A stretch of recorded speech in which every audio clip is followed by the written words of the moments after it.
Hello everybody, welcome to the stream! We are playing Phoenix Wright Attorney. Yeah, let me get the fucking game up real quick. Come on, scroll wheel please. Please work with me, best. No way! I think this is the right one. There we go. It's up. Yeah, I changed some of the controls around so it'd be easier for me to like access shit. But yeah. Yeah, I'm actually gonna change one more thing. Yeah. So I left these two. I left these two.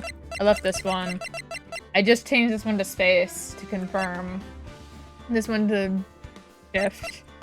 And then this to lost. So yeah.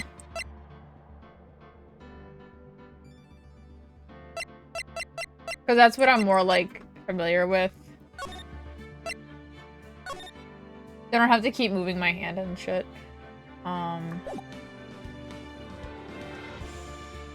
But yeah. We're gonna go.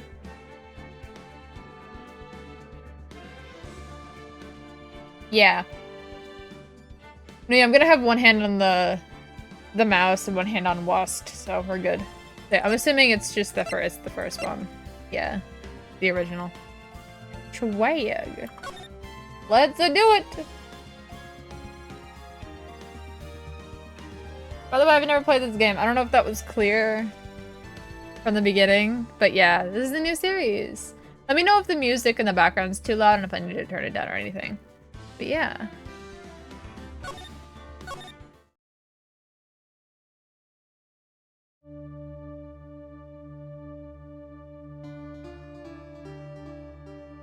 Is quiet?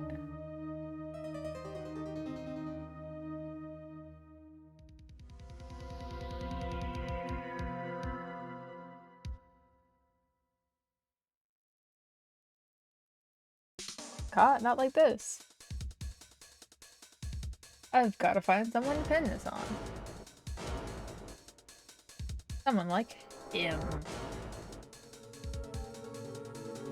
I'll make it look like he did it. I can change it in settings a little bit once we get to like a non-cutscene. August 3rd, 9:47 a.m. District Court, Defendant Lobby, number 2. Boy, am I nervous. Here, let me back the music up one. And back.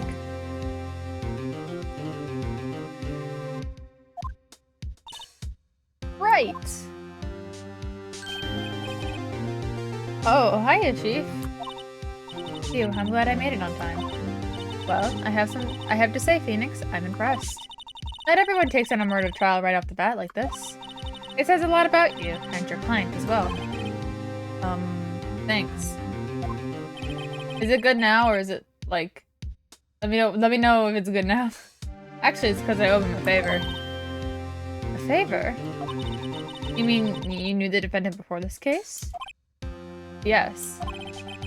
Actually, I kinda owe my current job to him. He's one of the reasons I became an attorney. Well, that's news to me. I want to help him out I want to help him out any way I can.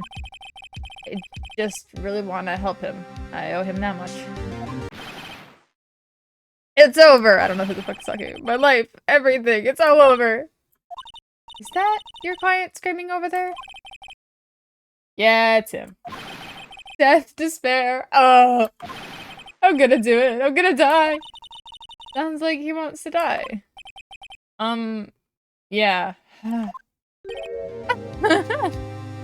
Heck.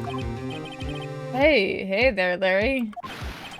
Dude, I'm so guilty. Tell him I'm guilty. Give me the death sentence. I ain't afraid to die. What? What's wrong, Larry? Oh, it's all over.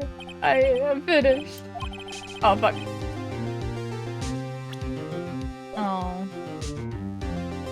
That's fine. I can't live in a world without her. I can't. Who took her away from me, Nick? Who did this? Oh, Nick, you gotta tell me. Who took my baby away? The person responsible for your girlfriend's death. The newspapers say it was you. My name is Phoenix Wright. Here's the story. My first case is a fairly simple one. A young woman was killed in her apartment. The guy they arrested was the unlucky sap dating her. Larry Butz, my best friend since grade school. Our school had a saying, when something smells, it's usually the Butz. Butz. In the 23 years I've known him, it's usually been true. Usually been true. He has a knack for getting himself into trouble. One thing I can say, though, it's usually not his fault. He just has terrible luck. But I know better than anyone that he's a good guy at heart, and that I owe him one, which is why I took the case to clear his name. And that's just what I'm gonna do. August 3rd, 10 a.m. District Courtroom number 2. The court is now in session for the trial of Mr. Larry Butz. Prosecution is ready, Your Honor. The, defense is ready, Your Honor. Mr. Wright, this is your first trial, is it not? Yes, Your Honor. I am, a little nervous. Your conduct during this trial will decide the fate of your client. Murder is a serious charge. For your client's sake, I hope you can control your nerves. Thank you, Your Honor. Mr. Wright, given the circumstances, I think we should have a test to assert your readiness. Yes, Your Honor. Oh, hands shaking, eyesight fading. Me too. The test will consist of a few simple questions. Answer them clearly and concisely. Please state the name of the defendant in this case. Defendant Larry Butz. The defendant? Well, that's Larry Butz, Your Honor. Correct. Just keeping your wits about you, and you'll do fine. Next question. This is a murder trial. Tell me, what's the victim's name? Phew, I know this one. Glad I read the case report cover to cover so many times. It's... wait, No way, I forgot. I'm drawing a total blank here. Phoenix, are you absolutely sure you're up to this? I don't even know the victim's name. Mr. Butz. The victim. Of course, I know the victim's name. I just forgot temporarily. I think I feel a migraine coming on. Look, the victim's name is listed in the court record. Just press tab to check it at any time, okay? Remember to check it often. Do it for me, please. I'm begging you.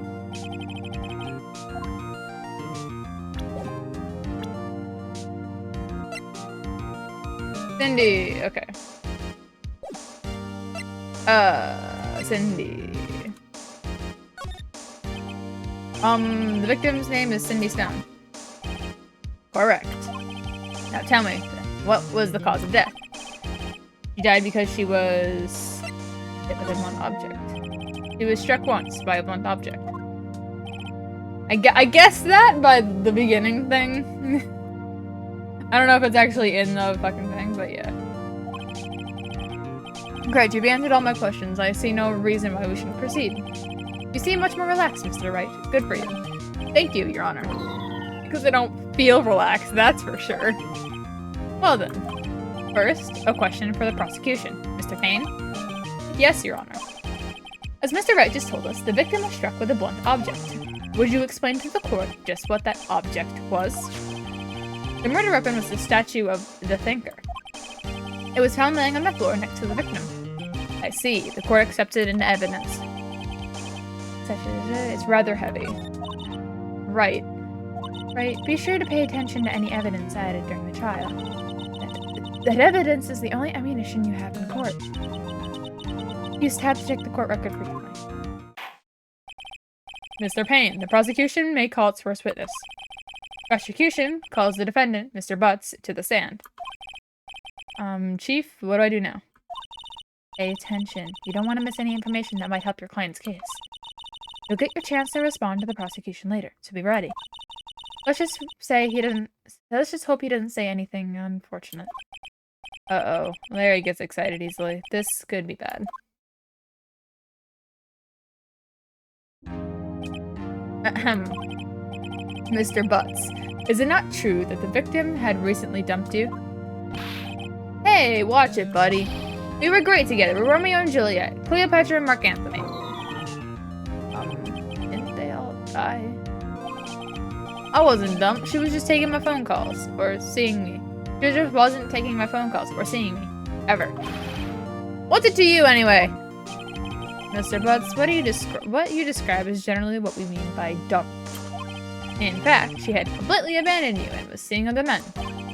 She had just returned from overseas with one of them the day before the murder. What do you mean, one of them? Lies, all of it lies. I don't believe a single word of it. Your Honor, the victim's passport.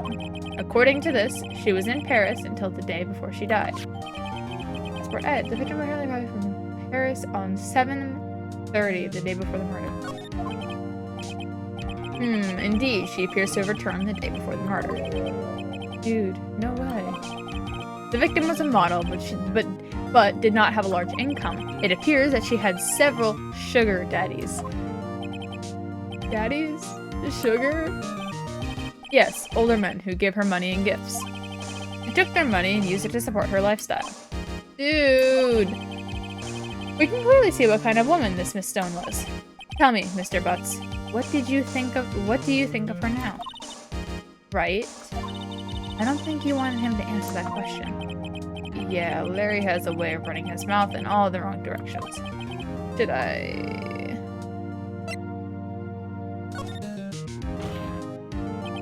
My client has no idea the victim was seeing other men. That question is irrelevant to the case. Oof.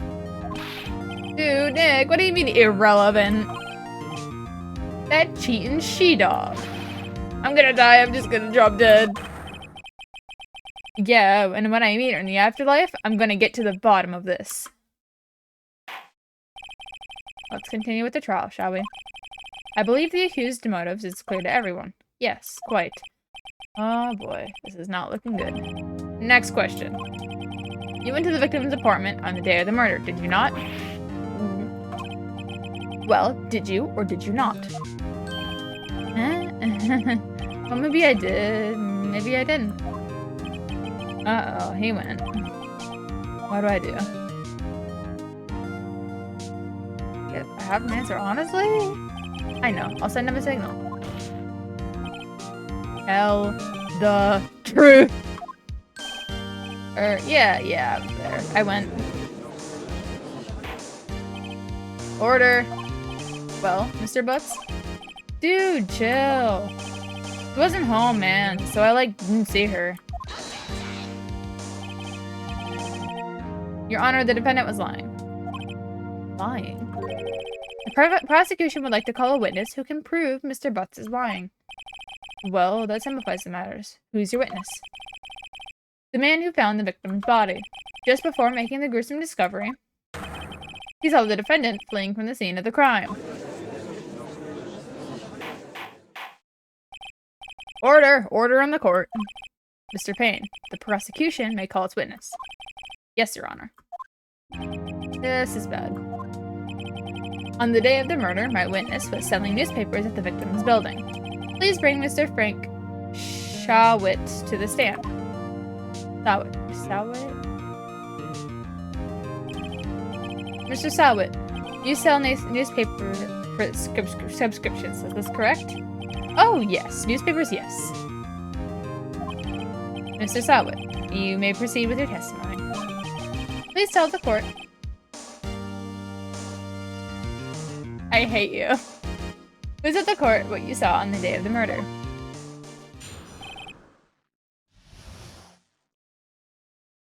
Witness's account. I was going door to door selling subscriptions when I saw a man fleeing the apartment. I thought he must be in a hurry, because he left the door half open behind him. Thinking it strange, I looked inside the apartment. Then I saw her lying there, a woman, not moving, dead. I quailed in fright and found myself unable to go inside. I thought to call the police immediately. However, the phone in our apartment wasn't working. I went to a nearby park and found a public phone. I remember the time exactly. It was 1 p.m. The man who ran was, without a doubt, the defendant sitting right over there.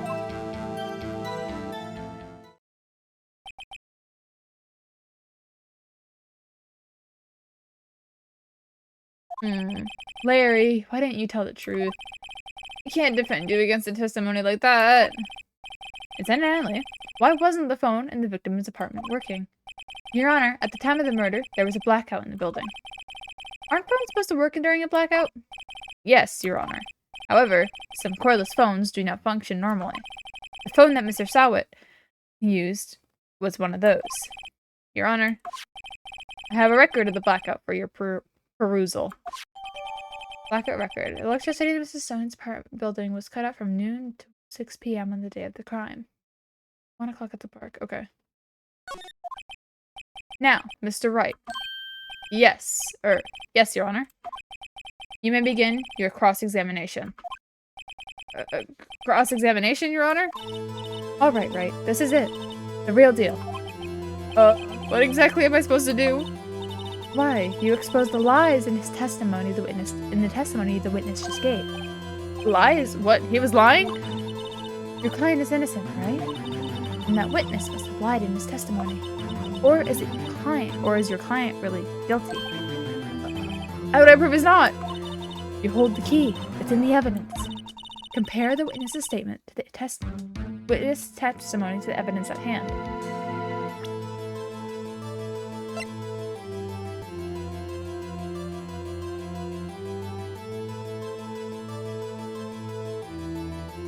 "4 p.m. to 5 p.m.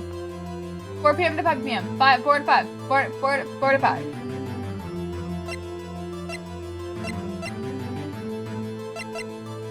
Come on.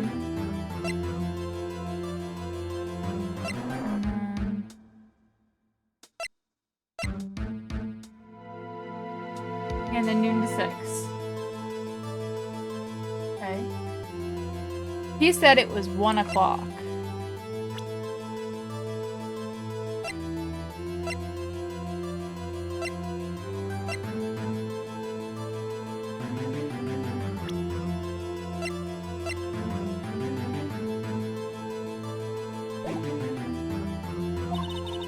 There's bound to be a contradiction in there.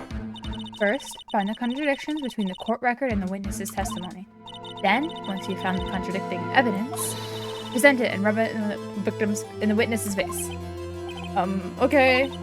Open the court record with a tab, then point out the contradictions in the testimony. Cross-examination.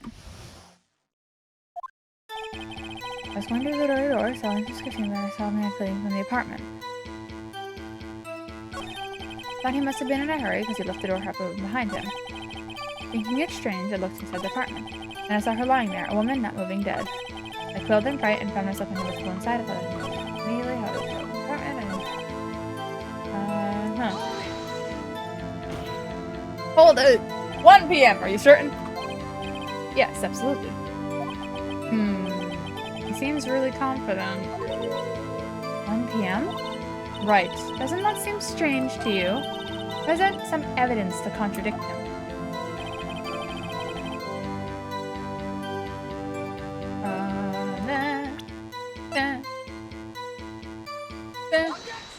Objection!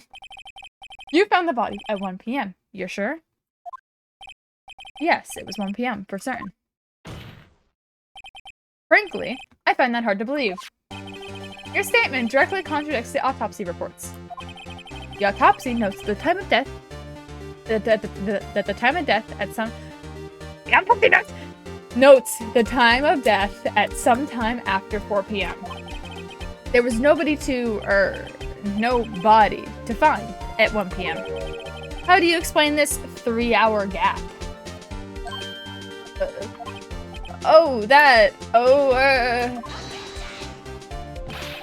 This is trivial. The witness merely forgot the time.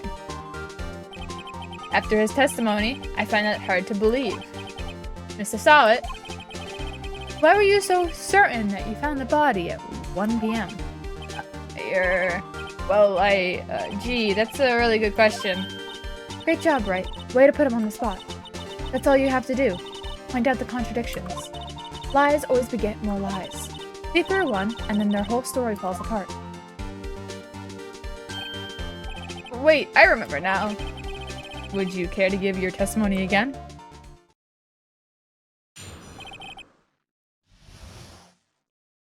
Time of the discovery. You see, when I found the body, I heard the time. There was a voice saying the time. It was probably coming from the television. Power out. The power was out. The power was out. Okay. Oh, but it was 3 hours off. Wasn't it? I guess the victim must have been watching a video of a taped program. That's why I thought it was 1 p.m. Terribly sorry about the misunderstanding. Oop, my alarm for stream went off. I see. You heard a voice saying the time on a taped program. Mr. Wright, you may cross-examine your witness. Yeah. Right. You know what to do. I've got this one.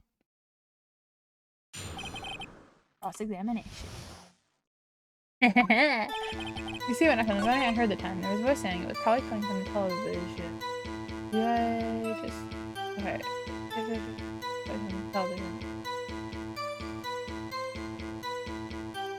Okay.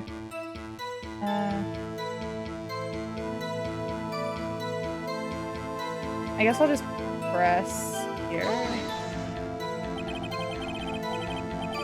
Pretty sure it was a television and not radio? Well, no, I guess it might have been a radio. Evidently, there was no radio on the premise. There was only one large television. Right. I can't put my finger on it. Something about it seems fishy. Something about hearing the television. The witness has testified here at the time. What is there? Software was in it. I guess the victim must have been watching a video of the tape program. Present. Objection! Hold it right there! The prosecution has said that there was a blackout at the time of the discovery. And this record proves it. You couldn't have heard the television or a video. Does he have a toupee? Because his hair just came up off of his head for a second. Yeah, or a comb over or something. Or is that just how it was? The defense has a point. Do you have an explanation for this, Mr. Sawit? No, I find it quite puzzling myself. Quite. Wait, I remember now. Mr. Sawit? The court would prefer to hear an accurate testimony from the very beginning. These constant corrections are harming your credibility. That and you seem rather distraught. Or sorry, that and you seem rather distraught. My apologies, Your Honor. It must have been the shock of finding the body. Very well, Mr. Sawit. Let's hear your testimony once more, please. Hearing the time. Actually, I didn't hear the time. I saw it.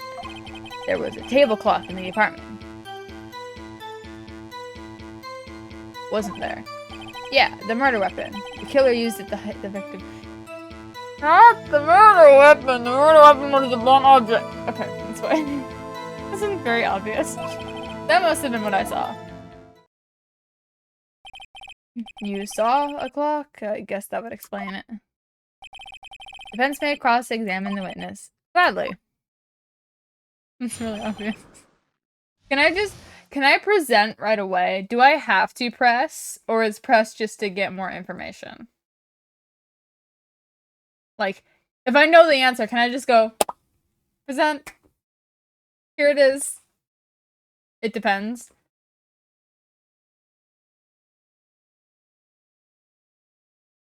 Okay, but in the future, I should probably press. To, like, make him lock in Okay. Cool. To make him lock in, like, make the witness lock in their fucking testimony for me to fuck them over in a couple seconds. Okay, cool. Hearing the time. Actually, I didn't hear the time. I saw it. There was a table clock in the apartment, wasn't there? Yeah, their murder weapon. Killer used it to hit the victim. He saw it.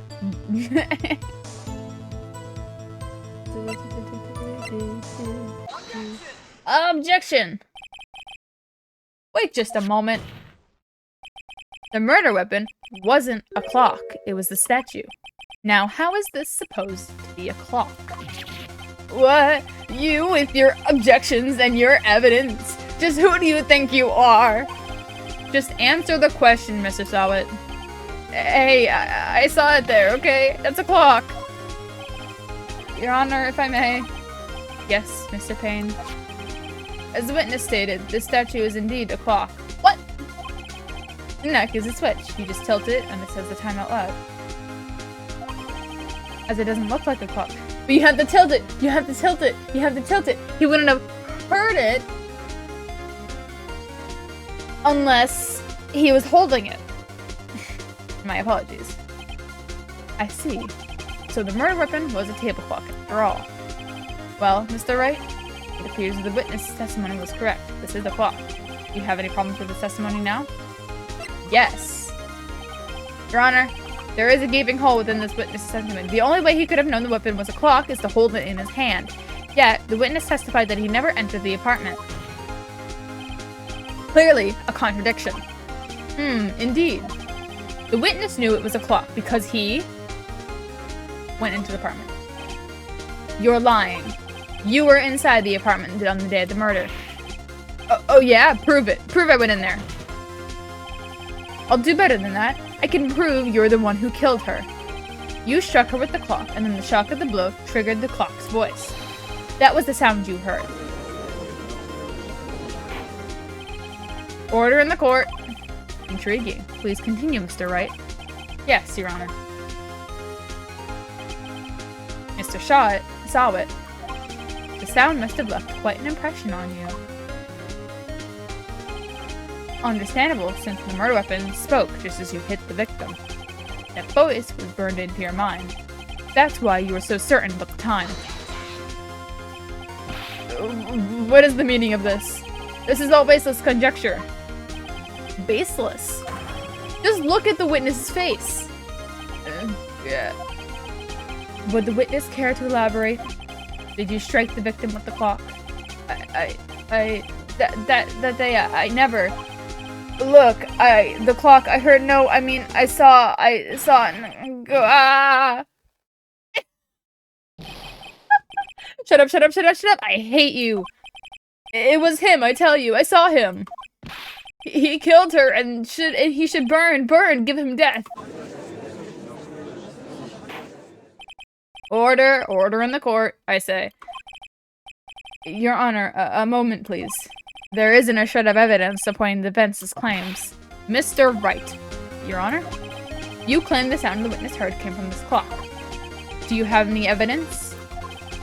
The whole case is writing up this. I'd better think it through carefully. Your Honor, the sound Mr. Sawit heard was definitely this clock. A fact which is very clear if you simply...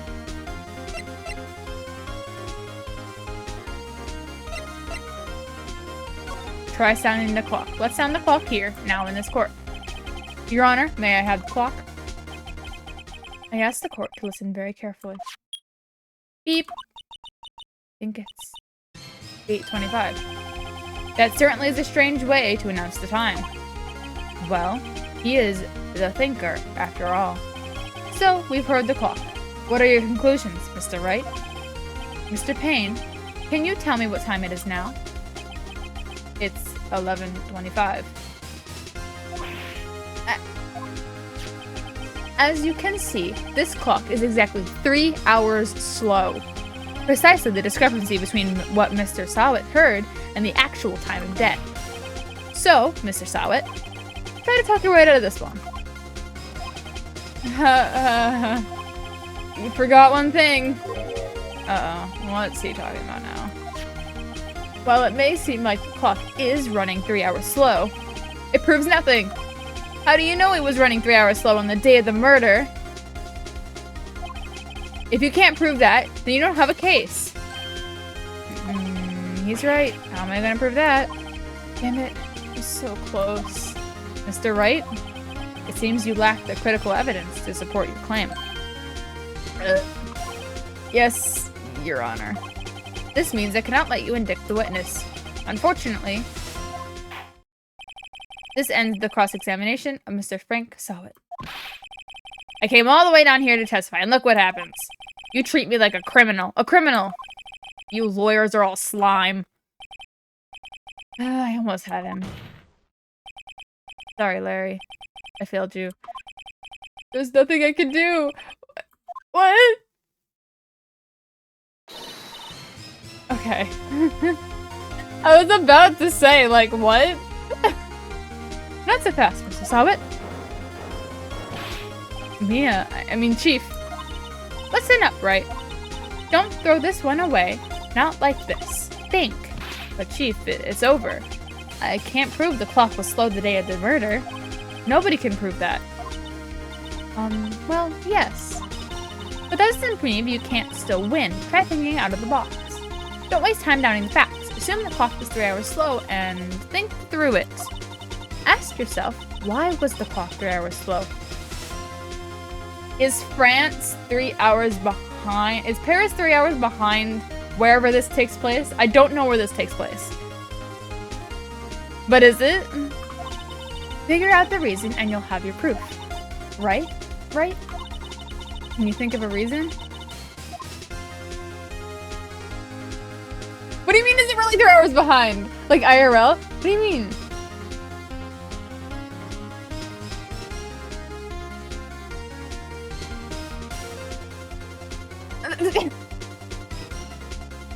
I can think of a reason though. Wait, maybe I can prove it. You must have evidence somewhere that can prove it, right? Find it and let them have it. Well, Mr. Wright, you said the clock was already running slow on the day of the murder. Have you found evidence to support this claim? Of course. There is a piece of evidence in the court record that can prove my claim beyond a doubt. Ha, tough words. Let's see you pull this one off. Let's see the evidence that proves why the clock is running slow.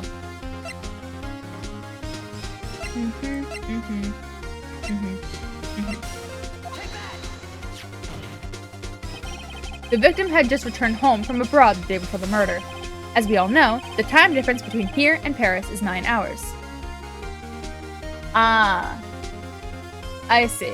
So it's 9 hours. I see. Okay.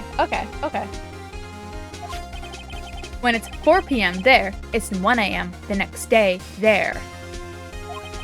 The clock wasn't 3 hours slow, it was 9 hours fast. The victim hadn't reset her clock since returning home.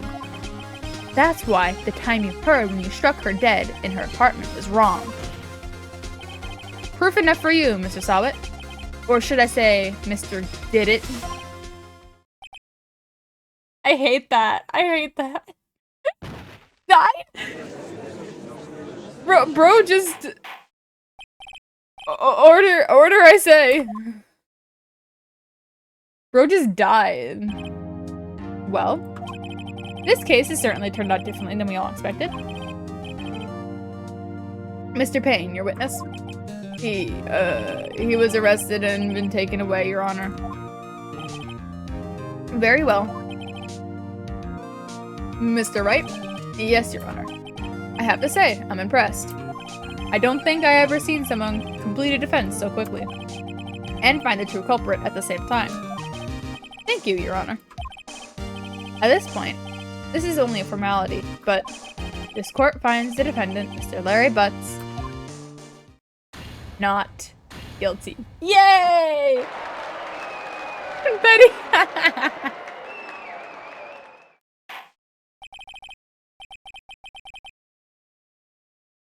And with that, this court is adjourned.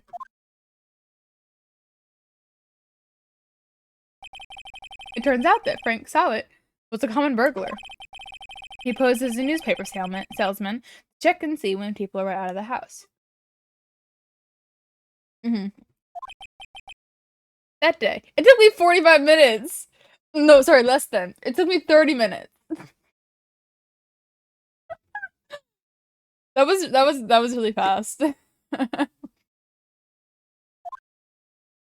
That day, when Larry went to her apartment, the victim wasn't home. After he left, Mr. Sawit let himself in to do his dirty work. While he was searching her place, the victim returned. Flustered, Mr. Sawit grabbed the nearest blunt object he could find.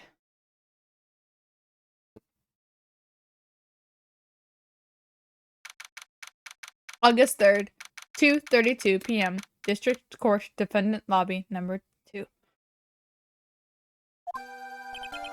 Phew, I still can't believe we won. Right, good job in there. Congratulations. Thanks, Chief. I owe it all to you. Not at all, not at all. You fight your own battles in there. It's been a while since I've seen a trial end in such a satisfying note. I've never seen the Chief looking so this happy. If she's this glad, I imagine how Larry must feel. My life is over! Larry, you're supposed to be happy. What's wrong now? Oh, Nick. Don't worry about me. I'll be dead and gone soon. Good. Wait, no. I mean, bad. Larry, you're innocent. Sorry, Larry, you're innocent. The case is closed. I was doing Larry's voice. Ain't fucking in the game, dork.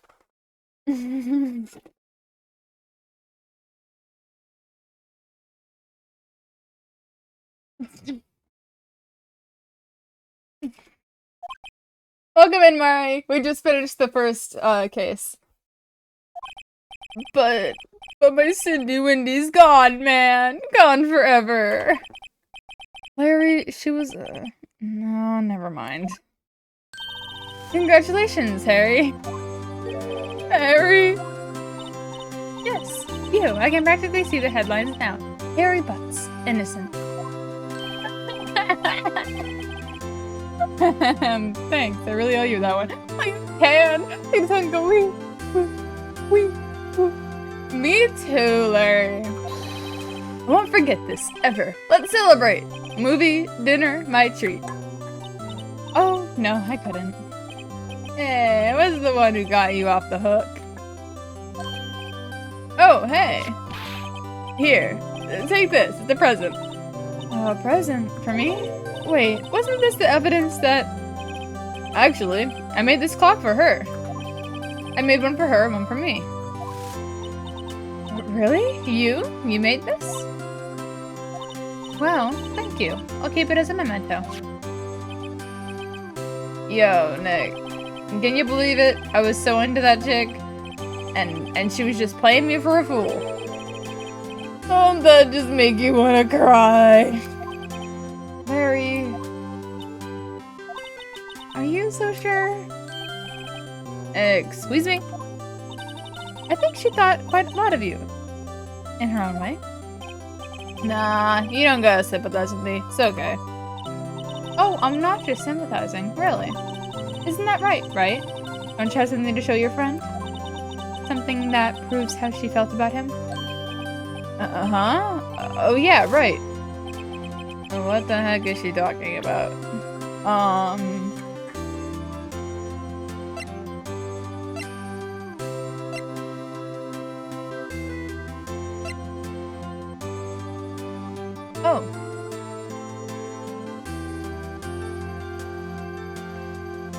That the electricity was out, therefore she wasn't returning his calls. Right? Or is it the fact that she was in Paris?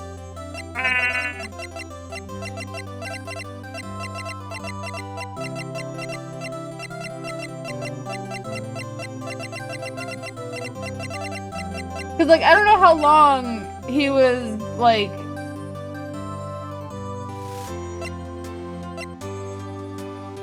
trying to call her and her not picking up. If it was a couple of hours, then yeah, that one works. But if it was a couple days, it'd be the passport. You know? What did he keep in her room? What did the keep in her room? Huh? She keep in her room. The statue? Ah, the statue.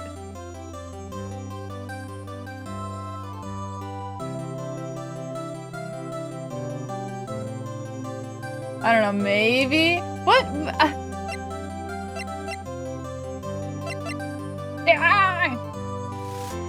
I don't want to mess this up!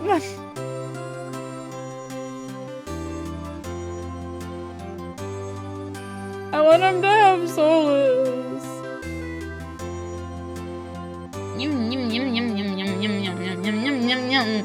You've only made it worse. Okay.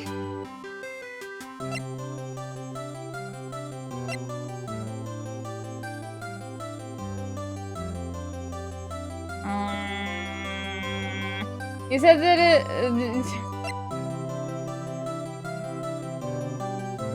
we said that it was something that she kept in her room, but she kept the statue in her room.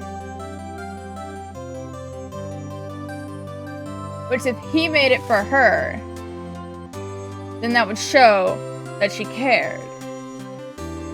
Right?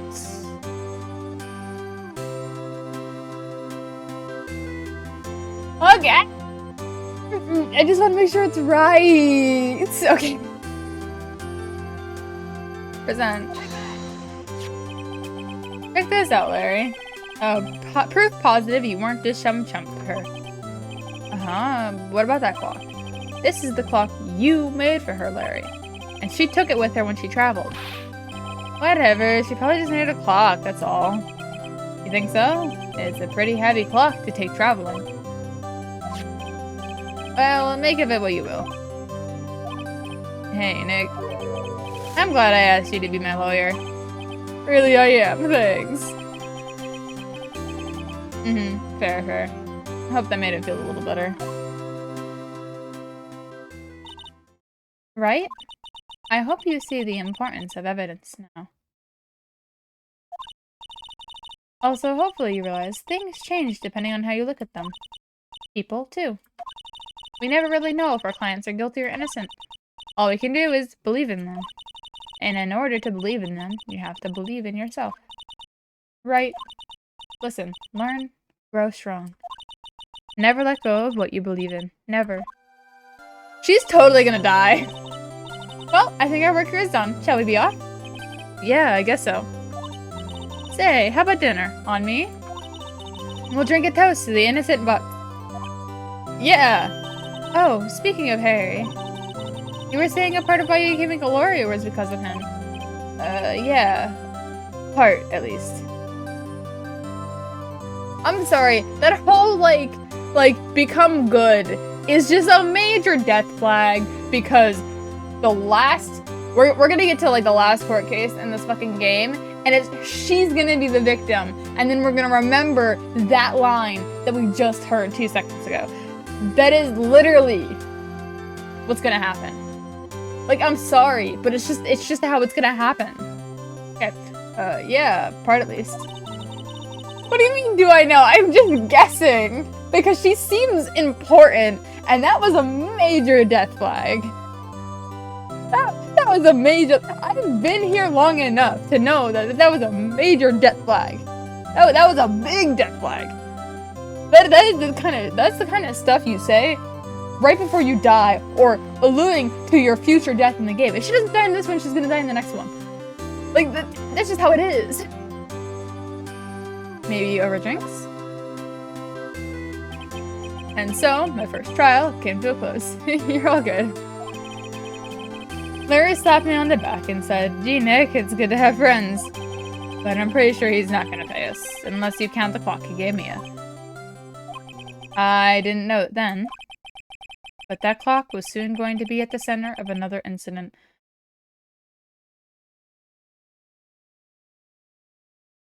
What did I just say?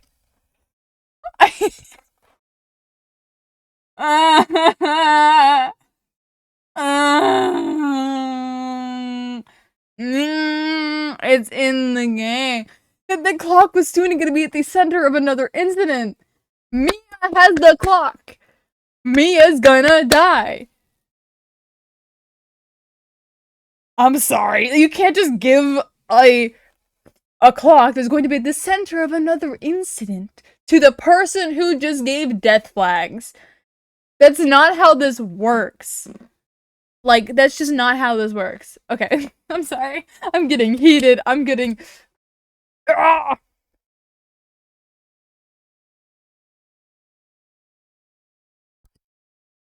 Okay, I'm calm.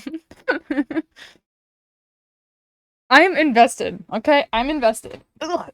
I'm rearranging my sitting position, by the way.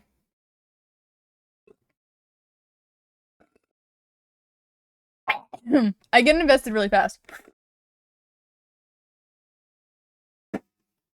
Okay. Drank drunk. Boop. And my promise to tell the chief about me and Larry would be one promise that I wouldn't be able to keep. I told you. I told you. I told you. Kill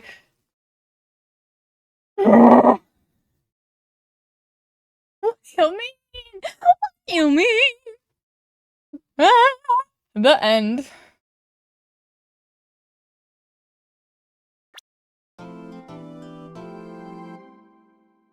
Remember, a new episode I've been adding. The Turnabout Sisters. Favorite progress? Yes, please. 1. Back. Cellular. That's a weird way to say cell phone. Bring, bring, beep. Hello, this is Maya. Hey, Maya, it's me. Mia, what's up? You haven't called in a while. Sorry, I've been so busy. How you been? Well, lonely, and it's your fault. Nah, I'm just teasing. I've been great. I'm finally getting used to having my own place. That's good to hear. Actually, I'm calling because I have a favor to ask. I know. You want me to hold evidence for you? Sharp as always. There's a lot of buzz about the upcoming trial. I just don't feel safe giving the evidence here. I gotcha. So what is it this time? It's a clock. Oh? A clock? Yeah, it's made to look like this statue, the thinker, and it tells you the time. I thought you might like it. You always liked toys. Hey, I'm not a little girl anymore, sis. Now. You know I'm only teasing. I should probably tell you, the clock isn't talking right now. Huh? It's not working? That's lame. I had to take the clockwork out, sorry. Put some papers inside it instead. Papers? Is that the evidence then? Well, there's a possibility that it might turn out that way, yes. Can you come by the office tonight, say 9, to pick it up? I'll be in a pre-trial meeting until then. Okay, sis, but I expect dinner. Something good. Like burgers. I get really go for a good burger. Okay. We'll hit the usual joint. Alright, it's a deal. Okay, sis. See you soon. Yep. I'll be waiting, Maya. Beep. Conversation recorded. September 5, 9:27 a.m.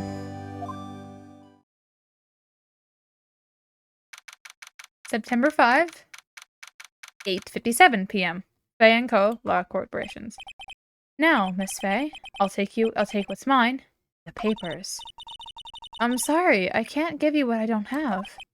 Miss Faye, you are a poor liar. Why, I see it right over there. That must be the thinker that swallowed the papers. How could you know? You're not configuration of my background? Gathering information is my business, you see. I should have been more careful. My dear Miss Faye, I am so very sorry. I'm afraid I must ask you for one more thing. Your eternal silence. Farewell, Miss Faye.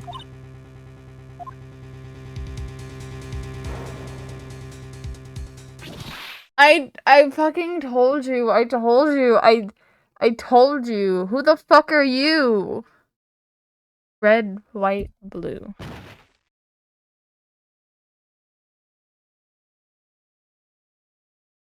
America!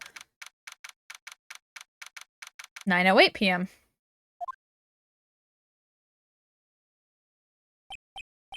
Uh-oh, I'm late. Huh? That's strange. Guess the chief left without me. Said her sister was coming over, so we should all go out for dinner. What's that smell? Blood? Mia? Maybe she's in her office. We mean examine or move. Huh? Okay, examine.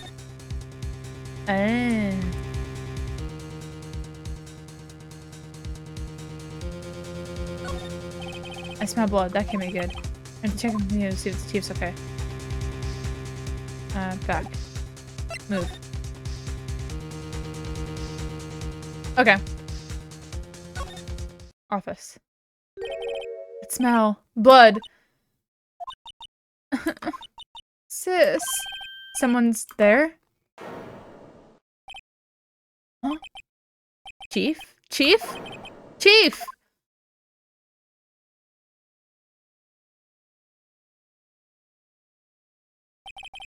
Who are you? Oh, and she's down. A strange girl just dropped cold. I left her lying on the office sofa. I went back to the chief where she lay under the window. Her body was still warm. I could feel it when I held her shoulder. Then, all too quickly, it began to fade, until finally she was cold. Chief! Okay, it does. Chief, it's hard seeing her like this, but if there are any clues here, she was struck on the head with a blunt object. She probably died instantly. The thinker, lying next to her, must have been the murder weapon.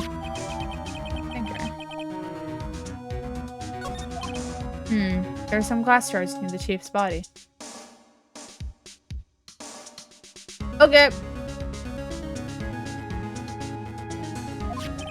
Must be pieces of the glass of the glass light and lying broken in the back of the room. I will try not to move my mouse around a lot, but yeah. Glass shards added to the court record. Nothing else seems here to be a clue. Piece of paper. It must have fallen out of Mian's hand. What could it be? A word is written in blood on the scrap of paper. Maya. Maya? Did Mia write this? Piece of paper is a receipt from a department store, dated yesterday. Receipt. Blood's on the back.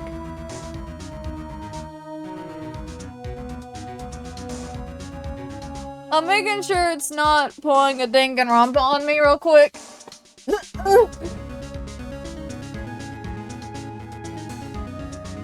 Because those A's look kind of like B's, and the Y is really X-y looking, but I can't think of anything that's BXBW. So I'm gonna hope it's not playing a Danganronpa on me.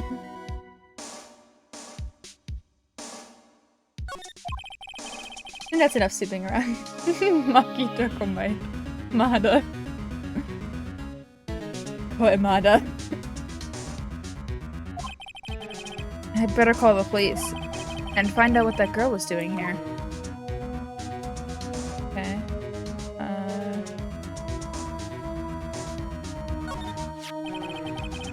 It's okay.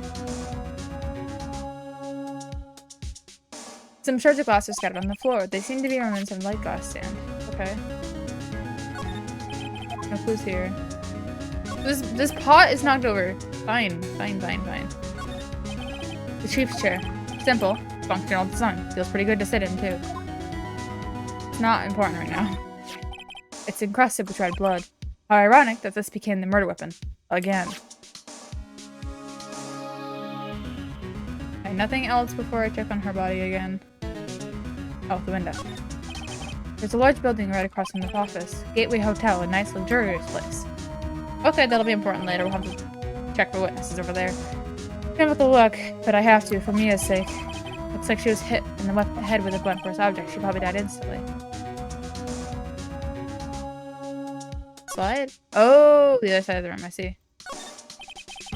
Paying for ledger book. Everything is written in a chief's ultra neat handwriting. It's a small office, but it means a good bit of money. Phone.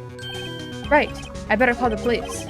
That's funny. A few of the screws in the receiver are missing. It looks like someone was halfway through taking it apart. Police? Please, come quick. Oh, what was that? Someone screaming from outside the window? She's staring right at me. She's holding a phone in her hand. Yeah.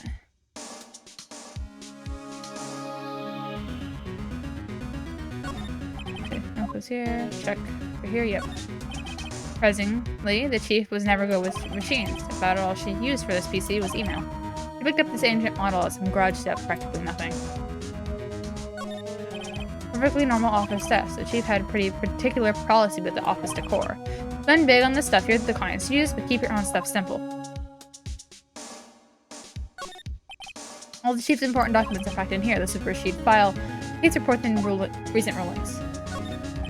Phone receiver is missing a few screws. I better not use it. And making sure everything else is good to go. Okay, slide back over.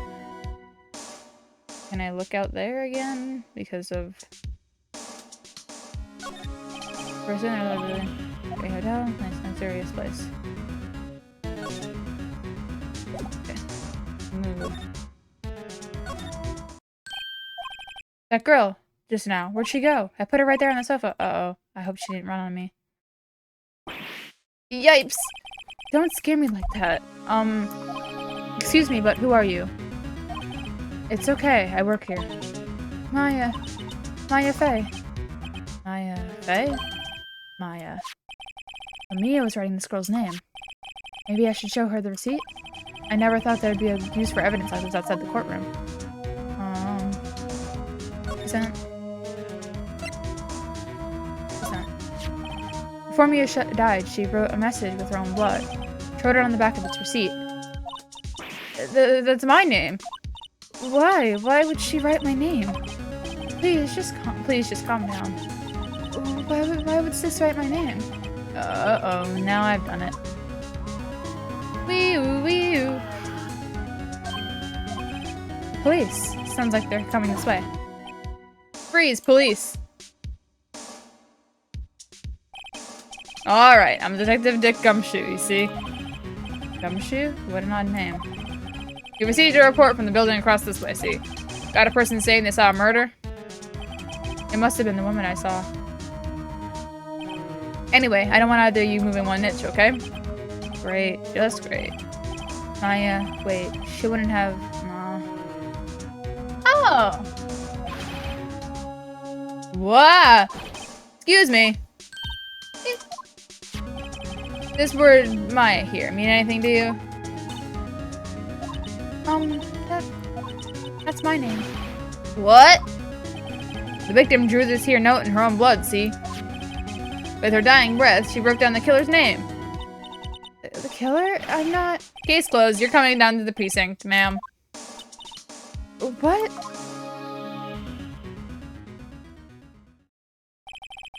Musing her sister, Maya, was arrested on the spot. I was taken in for questioning and didn't get out until the next morning. My eyes were heavy, but I couldn't sleep. I sat around, waiting for visiting hours to begin at the detention center. I had to talk to Maya as soon as possible. September 6th, 9:07 a.m. Detention Center Visitors Room. Wow, they have poor Maya locked up like a criminal. Oh, it's you, the lawyer. Good morning.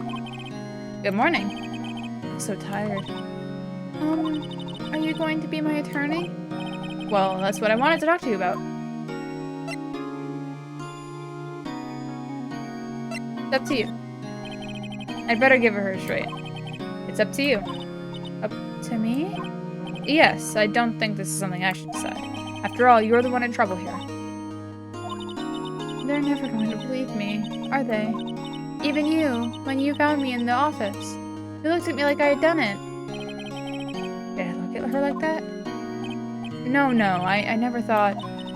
It's okay, I understand. And I've also heard about you.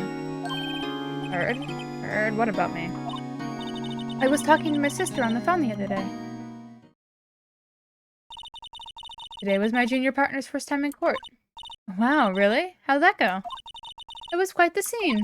Honestly, I was on edge the whole time. It's been a while. So he crashed and burned? He's a genius. One of those strike fear into the hearts of evil types. The only thing he's lacking is experience. Huh? Sounds like it was fun. Well, I know who to go to if I ever get in trouble now. I don't know, Maya. I think you might want to wait. Give him 3 more years. That is, unless you want to be found guilty. That's what she said. I'm sorry. I didn't mean to insult you. No, it's okay. It's true, I guess. But at the same time, I can't just sit by and watch. When I think of the person who did this to Mia... I know.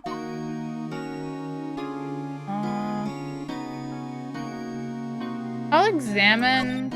Because, like, what else? Why not? This guard monitors the visitor room. He hasn't moved an inch. Real pro, this guy. Now for the camera. Anything else?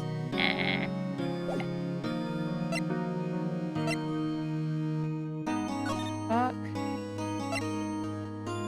Day of the crime. Could you tell me a bit about the day of the murder? Yes. Let's see. That morning I got a call from my sister. She wanted me to hold on to a piece of evidence for the upcoming trial. Evidence? Yes. That clock shaped like the thinker. The one Larry made? How could that have been evidence in the case? Right. She said something about that. I remember. Do you want to hear it in her own voice? Her own voice? Yes. I'm pretty sure our conversation is on my cell phone. You recorded it? Yeah, I forgot how to delete those things. Your cell phone. So, you said you have a conversation with your sister on your cell phone. Let's hear it. Right. Oh, I just remembered the detectives took my cell phone. Sorry. Oh, right, of course. Next time I see Detective Gumshoe, I'll ask him for it. Sorry, next time I see Detective Gumshoe, I'll ask him for it. I'll write you a note so you don't forget, okay? Sure, thanks. My memento that is the record. There's something I wanted to ask you. Yes? What's with that outfit? Oh, this? This is what all acolytes wear. It's my uniform, you could say. Acolytes? Like people in religious training? What is it you do? Oh, it's nothing strange, really. I'm a spirit medium in training. A spirit medium? Pretty sure that qualifies as strange. Day of the crime. Could you tell me about the day of the murder? Sorry, I know it must be hard. No, it's okay. All I've been doing this last few hours is talking about it. I guess I've gotten kind of used to it. Let's see. That morning, I heard from my sister. She wanted me to hold a piece of evidence from the trial, as I think it qualifies as a serial murder right now. So then, when did you arrive at the office? It was right around 9 o'clock. The lights were off, and I could smell blood. And then I found her, my sister. Thanks, Maya. That's all I need to hear for now. So you're an acolyte. Medium in training. That's right. The Fae family, especially women, have always been very sensitive to the spirit world. Wait a second, you said the Fae family? So Mia was into this stuff too? Of course. She left the mountain to follow her career, she said. Her powers were first class, too. I had no idea. Wait. What? So you're a real honest-to-goodness spirit medium with ESP and all that? Yes, in training. Well, can't you contact me as spirit then? We can just ask her who killed her. I'm sorry. I'm still in training. I couldn't do something on that level. I thought that would be too easy. Something the matter? I was wondering, could I ask you a favor? This is the address of a famous lawyer. My sister gave me a long time ago. Gave this to me a long time ago. She said if I was ever in trouble, I should call him. And, well, I'm in trouble. Do you think you could go ask him to represent me?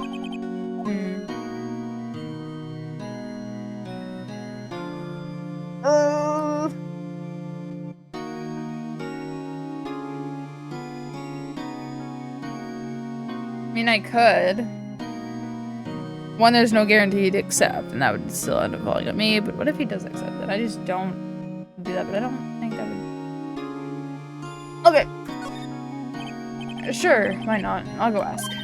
Thank you so much. I have no one else to turn to. Say, what about your parents?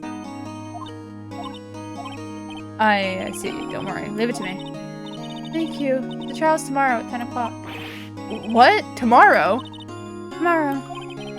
What if this guy refuses? They told me that if I don't find one, the state will pick an attorney to defend me. When will that happen?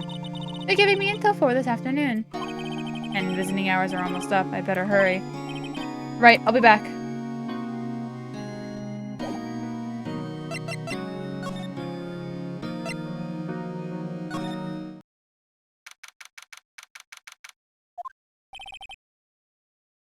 According to her sisters, the big boss is out. She couldn't say when he'd be back. Must be hard to keep track of everything when you're a famous lawyer. Not to mention run an office like this. I guess I'll just have to come back later. Guess I'll examine. Who's here? Mentioned potted plant. No idea what this kind of plant is, but it's probably the most expensive one available. That painting must have been, the painting has bugged me ever since I stepped in here. The oil painting is so thick it's practically giving me a stuffed nose. I'm sure the price is nothing to sneeze at either, for that matter. Expensive-looking mahogany bookshelves filled with the expensive-looking books. Funny. They don't even look like they've been read. Okay, so what I'm getting at here is this guy is just rich. Table for clients. An elegant ebony case, if I'm not mistaken. That lighter is made of solid gold.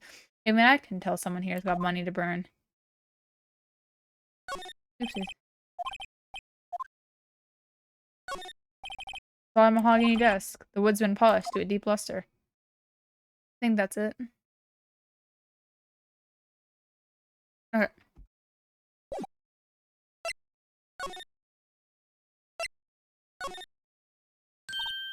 Hey!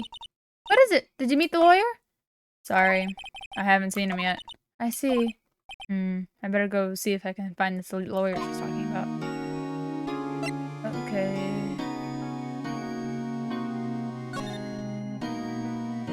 Back.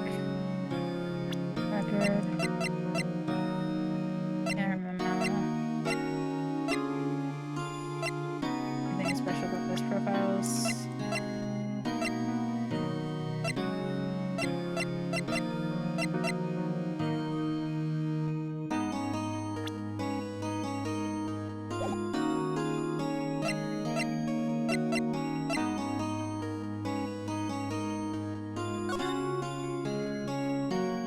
Did everything in here, I think, right? Yeah.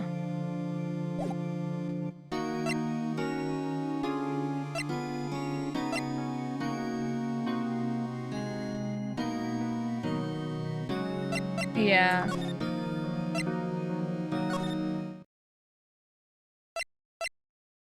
Can only examine and move.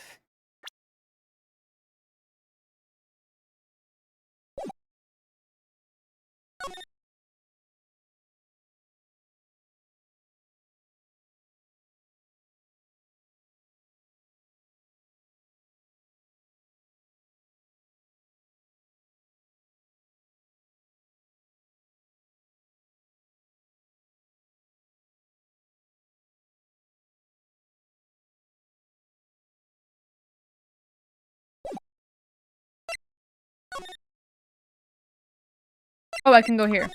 Duh.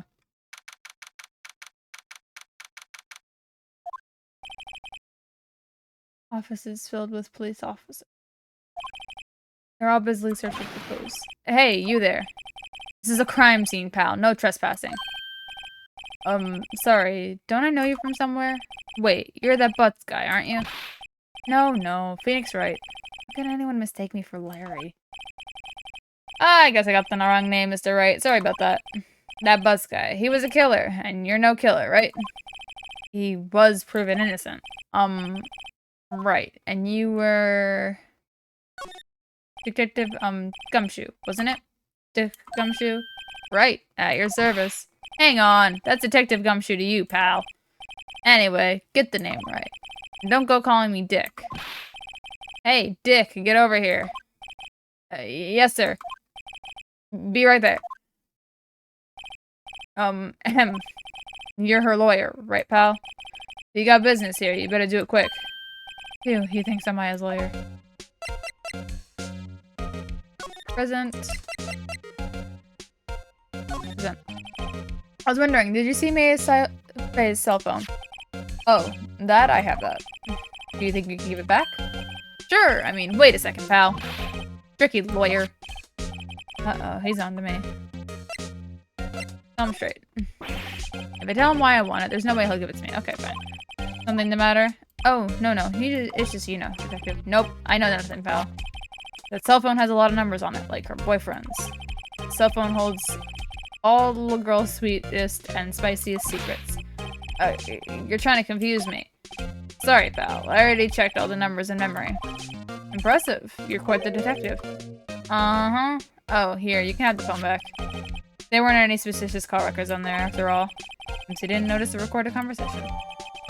My cell phone received from Detective Gumshoe. Check the court record to hear the recorded conversation. Check. Yep. Hold on for me. It's a clock when I'm Google statue, but clock isn't talking right now. I'm trying to work in lame. I had to put the clock card. I had to put some purpose inside it anyway. Is that the evidence? Or was it up to your imagination? Yeah.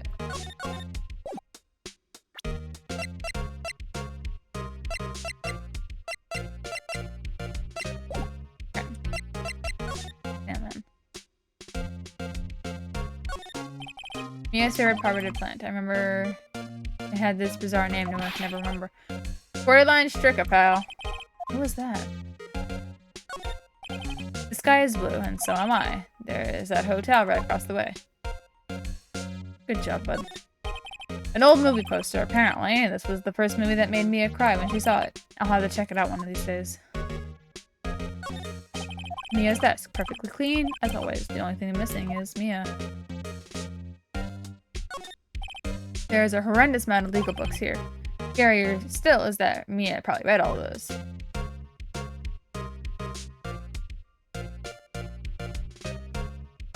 Okay.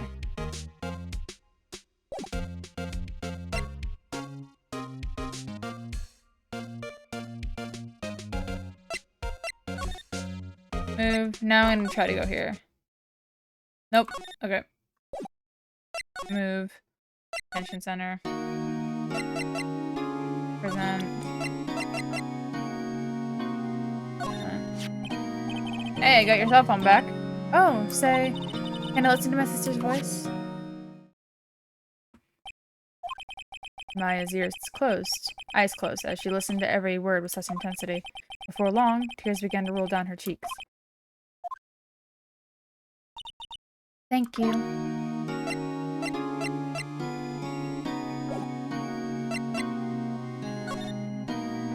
Now I have to go. No. Where do I go now? Fuck. Okay, here, give me a. About Miss Faye. Did you do an autopsy? You want to know the results, eh? No, don't you look at me like that, pal. No use. She might have been your boss, but that doesn't mean you get any special treatment. Alright. You can see the report, but that's all. 9 p.m. Representative case. Okay. Maya. About Maya. Yeah, I'm looking forward to the trial.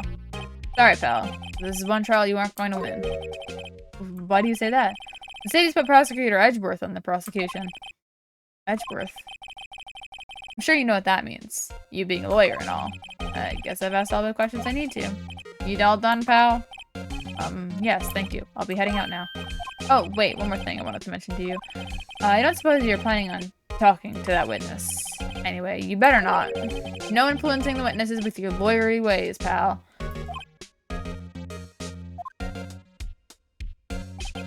Come to think of it, I had completely forgotten about her. The witness? Yeah, Miss April May. I'm sorry about this, but I can't tell you anything about her. Well, you just told me her name. Miss May, huh? So you sent her home already then? You're trying your lawyery tricks on me now. She's not to go outside her room until the trial. So she's still in the hotel across the way? I guess I should know better than to try to get a suspected leak information. You got that right, pal. And to pay a visit to Miss May. Ask about Edgeworth. Prosecutor Edgeworth. That's right, pal. Mr. Miles Edgeworth himself. Wait, you do know him, pal. Should we pretend I do or not? If I pretend I do, I could get some information out of him, but I probably could get more if I go there, or unless he just shuts up entirely. But knowing him, he blabs his mouth, so. No, never heard of him. Whoa, and you call yourself a lawyer, pal? About 4 years ago, this Edgeworth guy became a prosecutor at the age of 20. Everyone says he's a genius. Surprised you don't know him. Of course I know him. I was just playing dumb. He's a cold, heartless machine that'll do anything to get a guilty verdict. There's rumors of the back alley deals and forged evidence. All I know for sure is that Edgeworth hates crime with an almost abnormal passion. I never imagined I'd be facing him so soon. Okay, cool. Thank you. Move to the Gatewater Hotel. Area 3. Well, hello there, handsome. Hi. Smooth, right? Real smooth. You're the lawyer, aren't you? The detective told me. He said, don't you say nothing to that lawyer, pal. Teehee. Remember to self. Thank Detective Gumshoe for making my job harder. Gee, this is all like something out of a movie. It's all so exciting, I can hardly contain myself. Ooh, go freshen up so I can look the part of the beautiful eyewitness. I pity the lawyer that has to cross-examine this one. Examine. There's a screwdriver stuff in this room. I wonder what's inside. I have to look. Hey! What are you doing? No touching! Ooh, bad boy. You really shouldn't pry around in other people's rooms, you know. You wouldn't want to make me upset, would you? Upset? I thought she was going to explode for a second there. Wonder what could be inside the drawer. Clearly something important. Doc, what you witnessed? Do you think you could tell me something? I need you to describe what you observed at the time of the incident. Ooh, observed. Incident! You sound just like a lawyer in the movies. I like the man with a big vocabulary. Better not encourage her. You know that thing that occurred, happened the other day, the bad thing? What did you see when it happened? I don't suppose you can tell me about it, pretty please? You see, well, dream on. If you want to know, you'll attempt to come to court tomorrow, Mr. Lawyer. Oh boy. It's me. Could you just... Who exactly are you? Ooh, Mr. Lawyer, are you hitting on me? No, hey, I'm just doing my job here. You know you're cute when you blush. Believe me, this is the first time in my life I've blushed this much. Right, can you just tell me what it is that you do? Well, no. And you had your little hopes up, didn't you? Oh boy. I see here that there are 2 glasses on the table. Is someone staying with you here? Ooh, what an amazing powers of observation. You must be one of those famous detectives, like on television. Oh, no, not me. I'm just a lawyer. Say, Mr. Big Detective, why don't you go look for clues in the garbage? Miss May doesn't like nosy little lawyers. Oh boy. I'll be able to examine anything with a heart. Examine thing. You can see the inside of the room. I think it'd be a little difficult to recognize a face from this distance. So, okay, that's important. A bottle and 2 glasses are on the table. Somebody must be staying with her. Still seen painting. Wait, should that be still life? Whatever.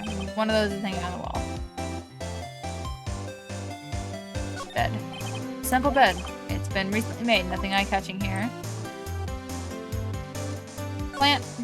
The flowers are fake, as expected. I know sunflowers and tulips, but that's the extent of my floral knowledge. Did not want to look in there. What's inside that? I wonder. Maybe later. Yeah, I figured. Okay, I don't think there's anything else. Move my mouse around a little faster. Okay. Okay, let's move. Let's head to here, I guess. Seems like Mr. Gorsberger's out. Well, maybe I should just wait for him here to come back. Ahem. That wasn't the most over-top clearing the voice I've ever heard. So you're the one they say has been looking for me? Yes, that's me. He looks even grander than I imagined. That badge on your collar. Ah, so you're a lawyer now, are you now? Yes, well, yes. And what do you want? I'm not particularly busy these days. Please proceed. Not busy? Then how come no one could get in touch with you? Something the matter? You came to see the one and only Marvin Grossberg, did you not? Well, here I am, boy. What do you want? Out with it. Well, sir, actually, it's about Maya Fey. Yes, Maya Fey. Go on. Oh, why the strange reaction? Cha-cha. I'm really quite busy here, son.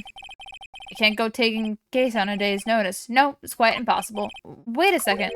How did you know the trial was tomorrow? Anyway, I'm afraid it's entirely impossible for me to represent her. Sorry, end of discussion. What's going on? He refused me before I even got a chance to ask him. What do I tell Maya? Your refusal. How can you just refuse like that? Please, tell me why you won't take the case. Well, you see, it's just, I'm busy, you see. But the client is Mia Fey's sister.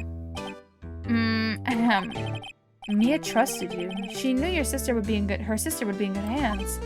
Yes, of course, I know that. However, I'm sorry, but I really must refuse. Sorry, goodbye. Creep. Fine. I don't have time to argue with you anyway. I'll go look elsewhere. I think not. Huh? Did you say something? I think not, I said. What do you mean? I'm terribly, terribly sorry, but I'm afraid that no lawyer worth their salt will take this on this particular case. Terribly sorry, my boy. Why? I cannot say. I beg your pardon, but could you leave now? We've got nothing more to discuss with you. What's going on here? How did you know Mia Fey? She worked here a long time ago. Quite the apprentice, that one. Learned my techniques in the blink of an eye. Left one day, quite suddenly. She had a mission, you see. A mission? You could see it in her eyes. She followed it with a burning passion. Never looked back, that one. A painting. That's quite a painting. Aha, you noticed. It's my pride and joy. Impressive, is it not? Well, isn't it? The color of the sky, the hue of the sea, the weave of the straw hat. It's worth at least 3 million. I have no intention of parting with it, of course. No, I won't sell it. Not even to you. I wasn't interested. It's not for sale. I'm not buying. Jeez. Okay, let's go talk to Maya.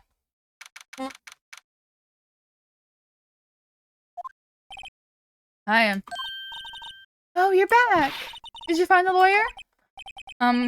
Well, what do I tell her? Well, you see, just be honest. I really don't think you should use that guy. He didn't seem healthy. He was all skin and bones. What really happened? You don't mean he refused to help? I see. I've been abandoned then. No, you haven't. What about your family? I only have my sister. My father died when I was very young, and I don't know where my mother is. No? So she could still be alive? Your mother. The women in my family have been mediums for generations. They say a lot of spiritual power runs in our family. About 15 years ago, our family was involved in an incident. There was a man and he ruined our mother's life. Ruined? After that, she disappeared. Several years after that, my sister announced she would become a lawyer and she left the mountain. So, you live by yourself? So you live by yourself? Yes, I've gotten used to it. Oh, also, I had to become independent or I would lose my powers. I feel bad for her, all by herself up on that mountain. Mother's enemy. So, who was this man who ruined your mother? About 15 years ago, there was an unusual murder case. It made quite a stir, and everyone's talking about it, apparently. I keep using the wrong voice. The police were running out of leads, and they were getting desperate. Wait, they didn't use a spirit medium, did they? The police convinced my mother to try and contact the victim. Wow. So what happened? The case was solved. We thought. You thought? The man my mother helped, the police capture, was innocent. police consultant with the medium had carried out all out in secret, of course. But a man found out about it and leaked it to the press. He told all the papers that my mother was a fraud, and the media jumped on it big time. My mother became a laughingstock of the nation. I see. White. Excuse me? White? That was his name. My sister told me. White? It's a little longer now. Before the state approved trained lawyer comes, I guess. 4 p.m. Time's up. What should I do? Do I just leave her and go home? Defend Maya. I've made up my mind. I'm going to defend you whether you want me to or not. Huh? Why? Why? Well...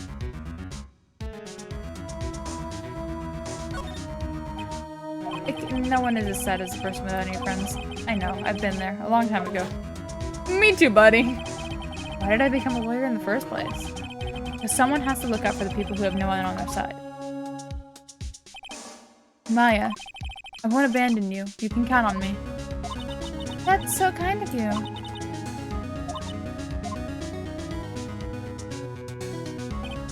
Well, let's fight this one and get you out of here.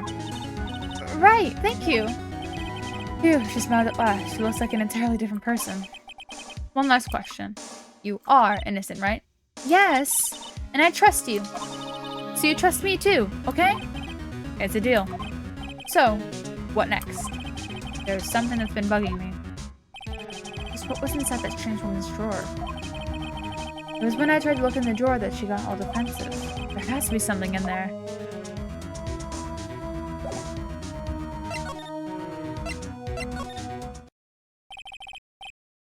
Good afternoon, sir. Excuse me, you are... I beg your pardon, sir. I am the bellboy of this establishment at your service, sir. Oh, right. I've just come to deliver room service, sir. Do you know where Miss May might be?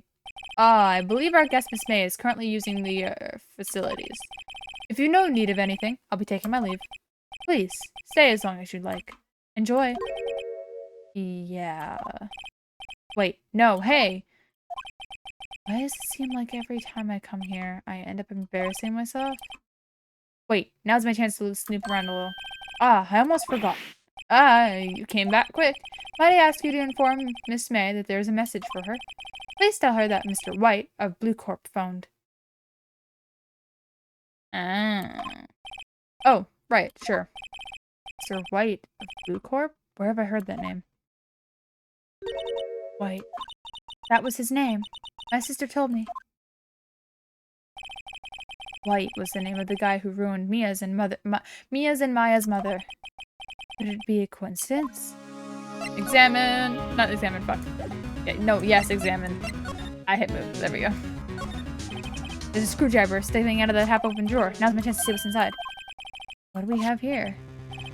Wiretap? What would a woman like her be doing with a thing like this? Wiretap added to the court record. There is definitely something suspicious about this Miss May. Why would she have something like this in her hotel room? There's a story behind all of this. I know it. Alright. I'll be using this bit of evidence in tomorrow's trial, that's for sure. For Maya's sake. I'll get to this woman's bottom. I mean, you know what I mean. Oh, bellboy? Still there? Uh-oh. Time to scram. I look forward to Tank. In court.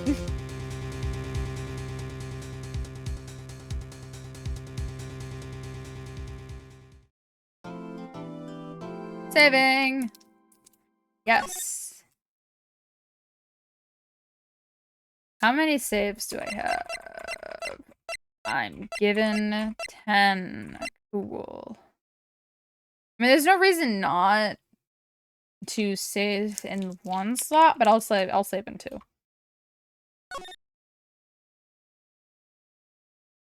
And I'm opening food. I have chocolate. Chocolate. It's all half melted because I left it in my car.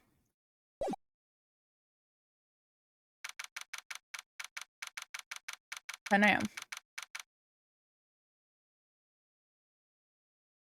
am. Nom for real.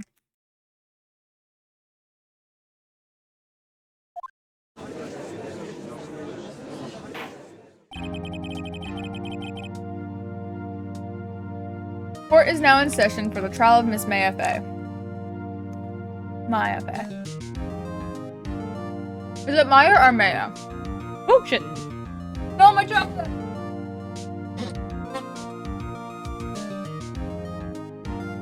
Oh, it's got dog hair on it now. Fuck.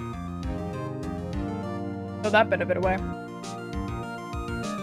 Luckily, I still have the rest.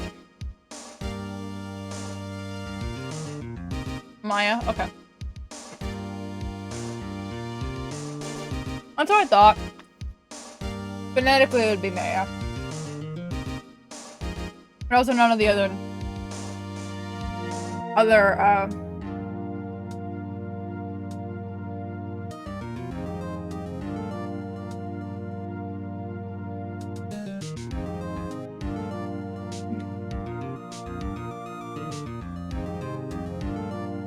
none of the other names have been phonetic, so...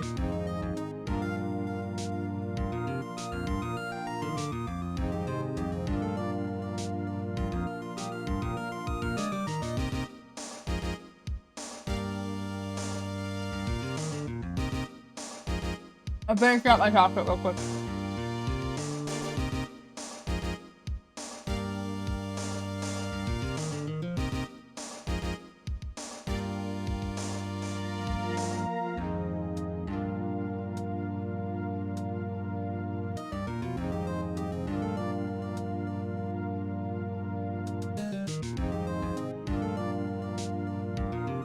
Okay. Prosecution is ready, Your Honor. The defense is ready, Your Honor. Miles Edgeworth. I better not show any signs of weakness today, or he'll be on me in an instant. Mr. Edgeworth, please give the court your opening statement. Thank you, Your Honor. The defendant, Miss Heheh, was at the scene of the crime. The prosecution has evidence she committed this murder. And we have a witness who saw her do it. The prosecution sees no reason to doubt these facts of this case, Your Honor. I see. Thank you, Mr. Edgeworth. Let's begin then. If we may call our first witness, Your Honor. The prosecution calls the chief officer at the scene, Detective Gumshoe.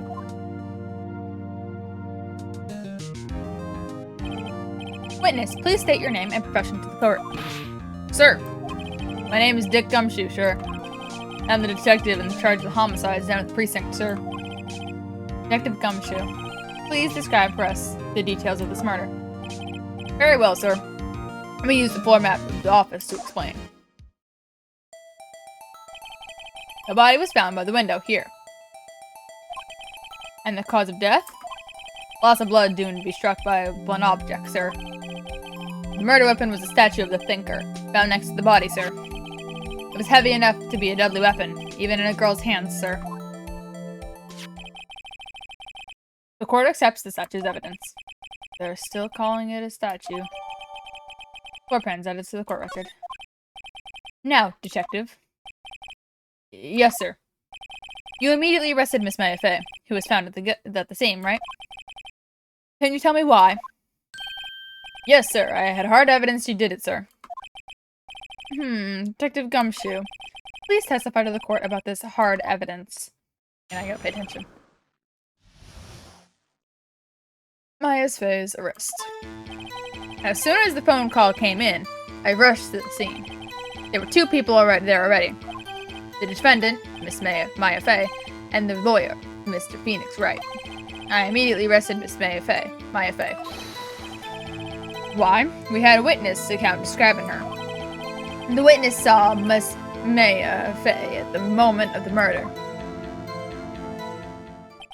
The very moment, you say? Very well, Mr. Wright. You may begin with your cross-examination. Yes, Your Honor. Examine what? I couldn't see a single contradiction in that testimony. Woo. Smack. Hey, Maya just threw something at me. Maya. What's this? Sister couldn't find any contradictions in witness testimony. She would bluff it and press the witness on every detail. The witness always slips up and says something wrong. It works lots of times. I should have expected Maya would know some of her sister's tricks. Alright, let's give this a try. Something of the matter? No, Your Honor. I'd like to begin my cross-examination.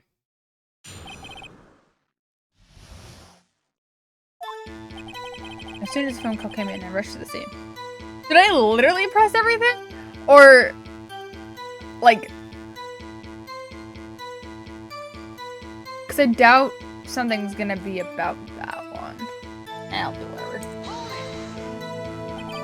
Who did you say got a call from?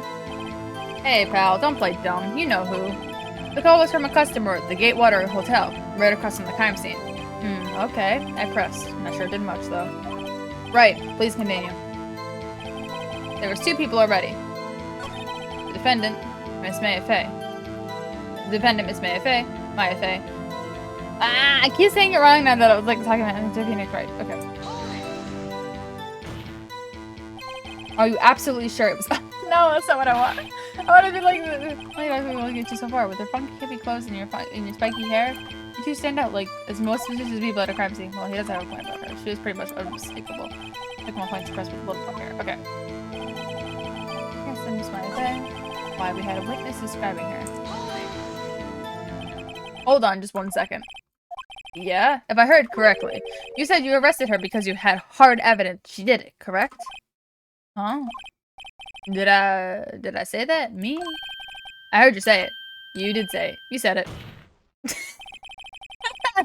What exactly about the suspicious woman in pink's claim was hard evidence?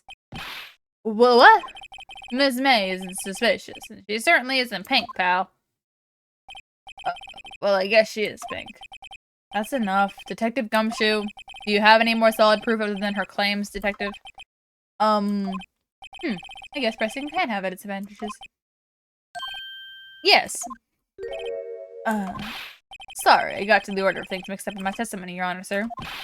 There was something I should have told you about first, Your Honor. Very well, Detective. Let's hear your testimony again. Hard evidence. After securing the subject, I examined the scene of the crime with my own eyes. I found a memo written on a piece of paper next to the victim's body. On it, the word Maya was clearly written in blood. The latest lab test results showed that the blood was the victim's. Also, there was blood found on the victim's finger. Before she died, the victim wrote the killer's name. How do you like that? That's my hard evidence.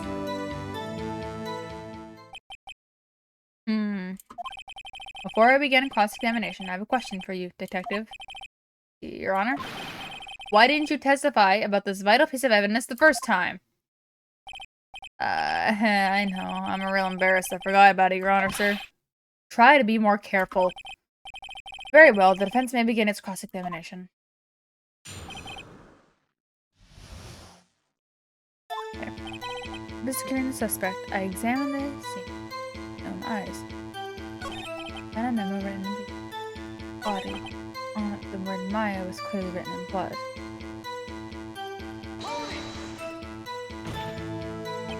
Do you have proof that it was Mia who wrote that? Of course I do, pal. Uh-oh. He sounded pretty confident. This might not be good. Oh, shit. What was the victim's? Also, there was victim's blood found on the victim's finger. Before she died, the victim wrote the killer's name. How do we know it's this killer's name? Detective Gumshoe. Do you get a lot of cases where the victim actually writes the killer's name?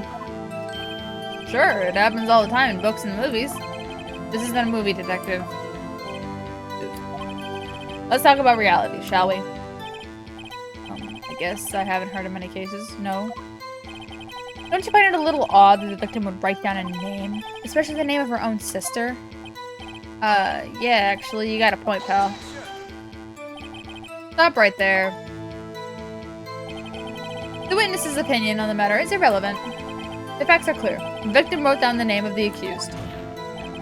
The victim told us the name of her killer. Order! Order! That didn't go so well. That's right, what he said. That's his whole testimony. Okay, there has to be a contradiction somewhere in there. Let's find it. Did you find any evidence? No, don't jump the gun on me, pal. Just listen, I'm getting to the good part. Oh my god, I feel the bill is. Okay, find a memo. Piece of paper next to the victim's body. Just because you found it next to the body doesn't mean the victim wrote it. That's not what I was going for the piece of paper because it's a fucking receipt. And who did write it, smarty pants? Who, No.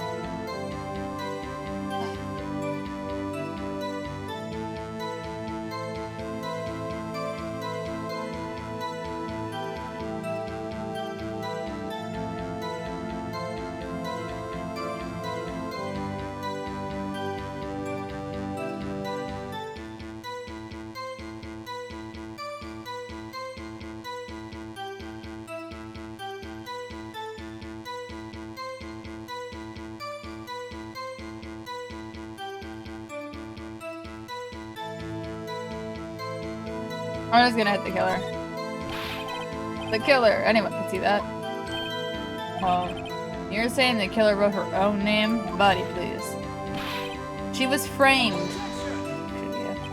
Hold on. If that's the case, where's your evidence? I guess that was the pill paddle all over from you. Those without evidence shouldn't open their mouths, Mr. Wright. Yeah, pal. Well, detective, tell us what you written that was written on the memo you found. On it, and clearly in blood. Lab results said that the test was the victim's.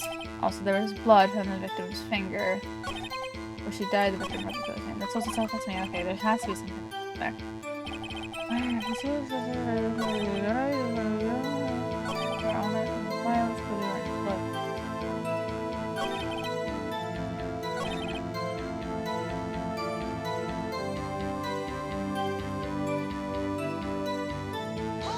I'm gonna go with that one. On which hand was the bloody finger? Detective. The right hand. He was right-handed. Ha, nice try. I guess it wasn't hard to see what I was trying to get at. Before she died, she wrote the killer's name. Victim wrote the killer's name. That's her last name. Where? Okay, where? Okay, let me... I'm gonna do that. I'm not gonna do anything yet. I'm just looking at it. Oh, shit!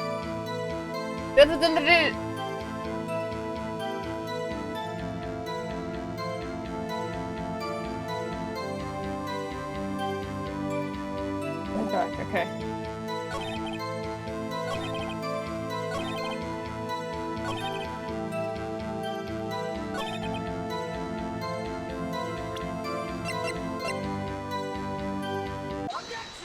Objection! Detective Gumshoe. There's one thing I want you to clarify for me here. You said that the victim, Mia Fey, wrote this note. And she was accusing the defendant, Maya Fey. That's really what you're saying? What? This isn't one of those lawyer tricks now, is it? Of course she wrote it. Who else could have? You have it backwards, detective. Backwards? The victim is the only person who absolutely could not have written it. This is a report from your department, detective. Immediate death due to a blow from a blunt object. She died immediately. But... no but in your way out of this one, detective. Order. The defense has a point. Someone who died immediately wouldn't have had time to write anything down. Mr. Wright, I beg your pardon, but when exactly did you obtain that autopsy report? When? Day after the murder. It was the day after the murder. Prosecution's point being... that autopsy report is outdated, Your Honor. What? A second autopsy was performed yesterday at my request. Death was almost immediate due to a blow from a blunt object. But there was a possibility the victim lived for several minutes after the blow. That is impossible because we went in there at 9 o'clock and she died at 9 o'clock. We went in there at like 9:01. It was not 9:01, it was like 9:08. But like still. Let me look at things. 9 o'clock. Okay. We went in there not long after. Right? I received these results. No, cause Maya went in there at 9. Maya went in there at 9 and she was dead. Already. Like essentially right after 9. I received these results this morning. No way. Your Honor, it is quite easy to imagine the victim did have time to write Maya. That is all. I see. Damn you, Edgeworth. I should have known you'd have something up your sleeve. Why, Mr. Wright, you look shocked. Something you want to say?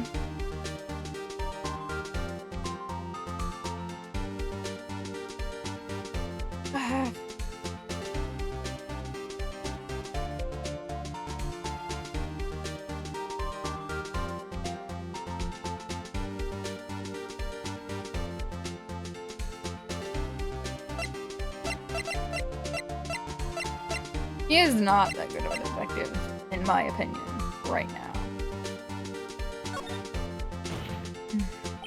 Detective Gumshoe, you're a sham. How could you give me a faulty report? I thought... Detective Gumshoe... I'm disappointed in you. Handing him the wrong report like that. I am sorry, sir. You are a fault detective. This isn't going to look good on your evaluation next month. Your Honor, I submit this report to the court. Understood. The court accepts the evidence.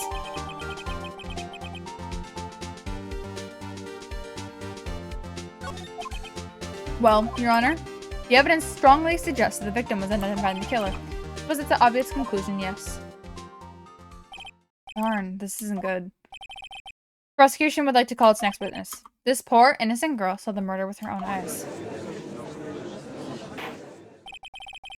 Let the witness, Miss April May, take the stand. Exactly what part of her is innocent?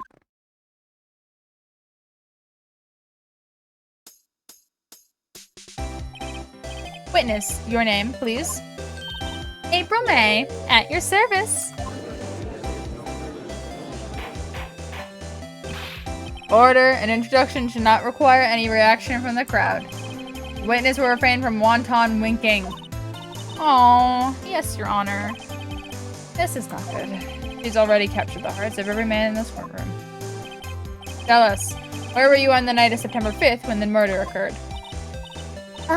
Gee, I was like in my hotel room. I checked in right after lunch. And this hotel is directly across from the Fay and Co. law offices? That's right, big boy. Please testify to the court about what you saw. Witness's account. It was like 9 o'clock at night, and I looked out the window, you know? And then, I saw a woman with long hair being attacked. The one attacking her was the mousy girl sitting in the defendant's chair. Then the woman, like, dodged to one side and ran away. But that girl, she caught up to her and she hit her. And the woman with the long hair, she kinda slumped. The end. That's all I saw. Every little bitsy witsy. Well, Your Honor, I see. There's a remarkably solid testimony. I don't see any need to trouble the witness any— Wait, Your Honor. Yes, Mr. Wright? What about my cross-examination? I thought the witness's testimony just now was quite firm, didn't you? Mr. Wright, I understand you are Mia's Faye's understudy, were you not? You must know her techniques well. Her cowardly way of finding tiny faults and perfectly good testimonies. Hey, how dare you? Well, Mr. Wright, will you cross-examine the witness? Yes, I'm doing it. Of course I'm doing it. I'll gladly proceed with cross-examination. Only because I have a feeling Edgeworth doesn't want me to. She has to have some weakness. Very well, you may begin your cross-examination.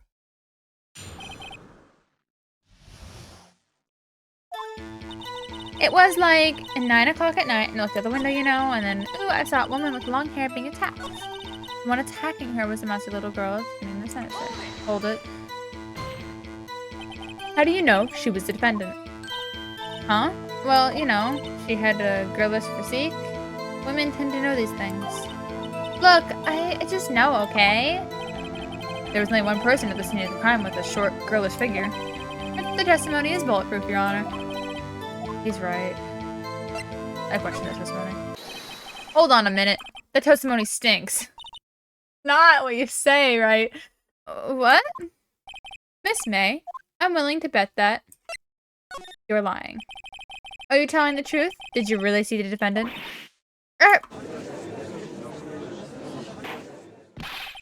Mr. Wright, what is the meaning of this? Yes, what is the meaning? Someone tell me, because I'm clueless about this. I mean, okay. If you had really witnessed my client, Maya Fey, you would have noticed her clothes before noticing her physique. No one wears clothes like this on a daily basis, except her. And I'm no expert on fashion, but her hairdo looks far from normal to me. However, the witness testimony mentions neither of these things. The testimony is bogus. But... Still, we don't know if she was dressed that way the night of the murder. She was, Your Honor. I saw her. And so did Detective Gumshoe. What do you say to that, Miss May? What are you trying to say, you mean lawyer? I saw what I saw. I just didn't think all the trifling little details were necessary, darling. Miss May, the court would like to remind you to please omit nothing in your testimony. I'm sorry, Your Honor. I'll be a good girl, I promise. Your testimony again, if you will. Damn, I almost had her.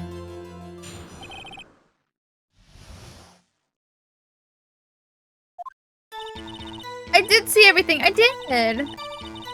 The victim. The woman dodged the first attack and ran off to the right.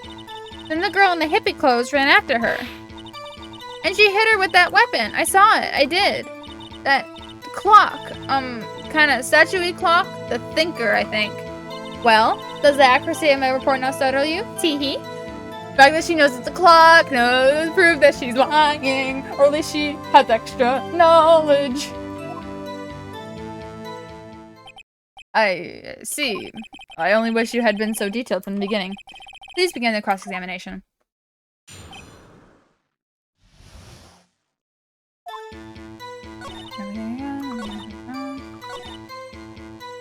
That's what I did. That clock, thingy. Clock? Didn't think this would come in a testimony recently. Well, don't look so sour, Mr. Lawyer. You can't win them all. No, but I have a feeling I'm onto something now. That clock. The press that thing. Done.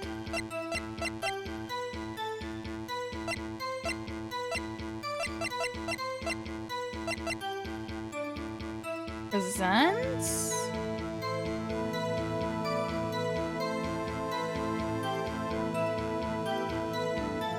I'm gonna go back. I'm gonna go through her testimony again. Where is this here?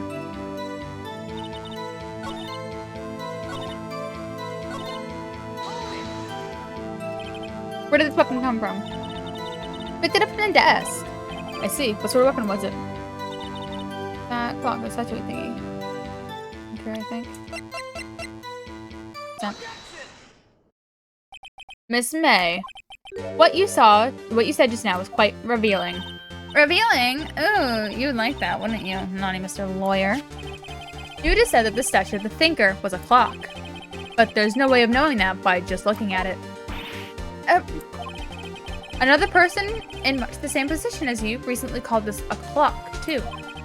And he was found guilty of murder. Order, order. Miss May, can you explain how you know this was a clock? The witness saw the murder with her own eyes. That's all that's important here. The defense is trying to confuse the issue with trivial concerns. Yes, of course. You will withdraw your question, Mr. Wright. Really? Thank you for objecting. But questions are all I have, Your Honor. And as you may recall, I've caught murderers with these questions before. Well, only once. Objection sustained. You may continue to question the witness. Ew, that was close. If you stopped me there, the trial would have been over. What? So what happens now? What happens now is you answer my question. How did you know it was a clock? What? That's... because I heard it? Yes, I heard it say the time. So you've been to the law offices of Fay & Co.? No. Hey, I didn't say that. Why would I go there? I heard it from my hotel room. The law offices of Fay & Co., where the murder took place, is very close to the hotel. She could have easily heard the clock. Well, Mr. Wright, are you satisfied? No, Your Honor. I can't give up now. I'm not satisfied because... it couldn't have run. Your Honor, members of the court, it is inconceivable that the clock in question rang. It's empty. That clock is missing its clockwork.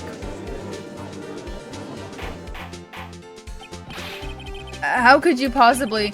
Just take a look right now. Oh. See anything interesting, Your Honor? It says that the defense says the clock is missing its clockwork. It's quite empty. Mr. Wright, would you care to explain to the court the meaning of this? It is as you can see, the clock was empty. It couldn't have rung.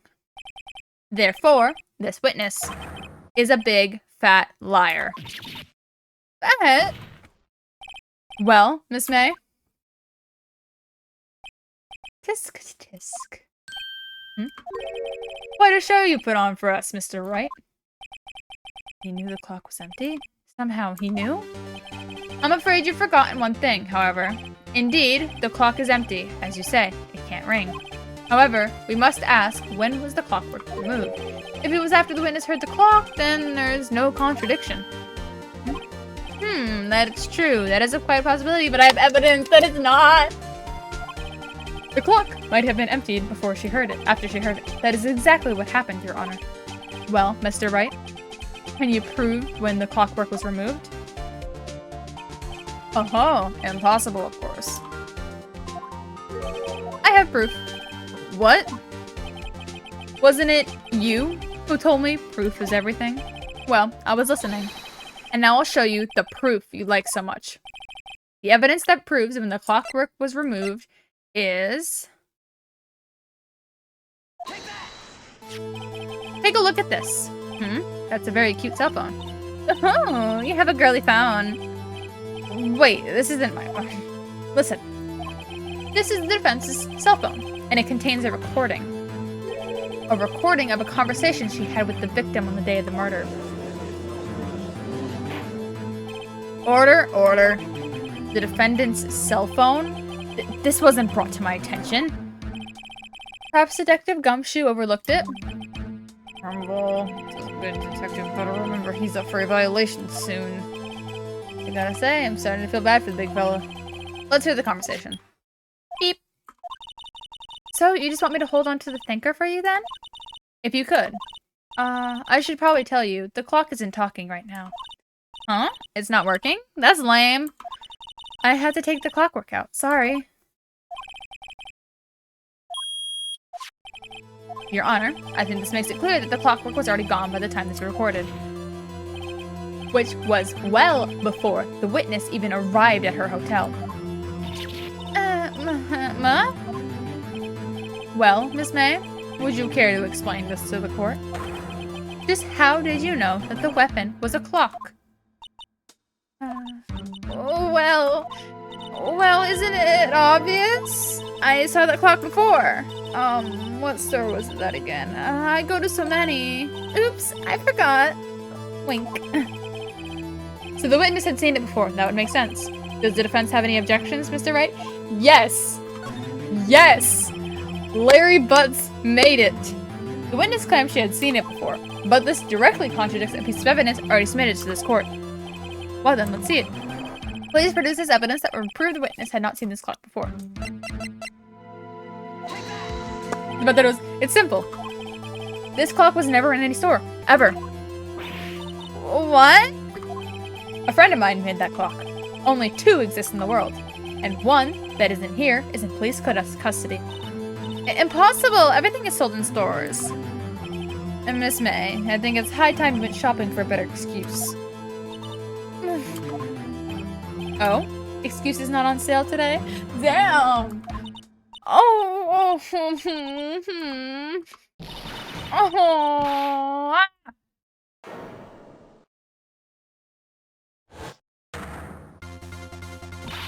What's it to you, porcupine head? That stupid clock doesn't matter, okay? She did it, and she should die for it. Die! Whoa, let's not get ahead of ourselves. This is a court of law, and the witness will remain calm. Oh. Silly me. Did I, like, lose it?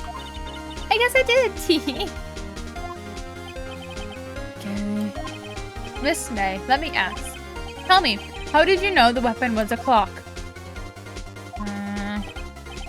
Oh dear. Does the defense have an opinion on this behavior? Okay, this is it. Yes, Your Honor. Allow me to explain how I see the truth of the matter. Miss April knew the clock because you had heard about it. The witness had never held the clock in her hand. However, she heard that it was a clock. She heard? That is correct, Your Honor. Therefore, it is no other way she could have known the thinker was a clock. And I can show you the proof. Well, this is interesting. Let's see it then. Show me evidence. Wiretap. Have a look at this. Oh, that? I found this in Miss May's room. Mr. Wright, please explain to the court what this is. Miss April May, you were tapping the victim, Miss Mia Fay's phone, were you not? Your Honor, this is irrelevant. I'm not entirely sure that is. Objection overruled. It troubles me that our witness was in possession of a wiretap.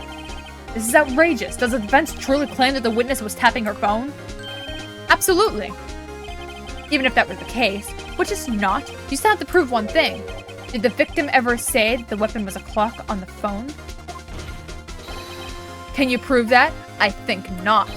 Oh yeah? I think I can. It's simple. What? Here's my proof. The proof that the victim said on the phone that the weapon was a clock is... It's the same thing right here, right? Yeah. I present the defendant's cell phone. Yes, we've seen that. Listen once more to the conversation between the defendant and the victim. Beep. Mia, what's up? You haven't called in a while. Well, actually, there's something I want you to hold on to me for. Again? What is it this time? It's a clock. It's made to look like the statue, the thinker, and it tells you the time. Miss April May, you used a wiretap to listen to this conversation. That's how you knew the thinker was a clock. Am I wrong? Your Honor, this is ridiculous. Your Honor, look at the witness's face. Does she seem amused to you? The defense demands an answer. Witness, answer the question. Did you tap her phone? Miss May. Shut up, all of you! What gives a right to you to talk to me like that? You lawyer!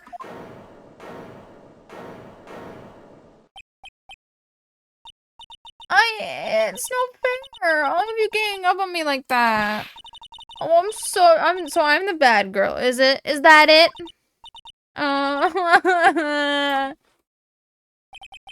That did it. Court's seen the real Miss April May now. How to deal with the final blow.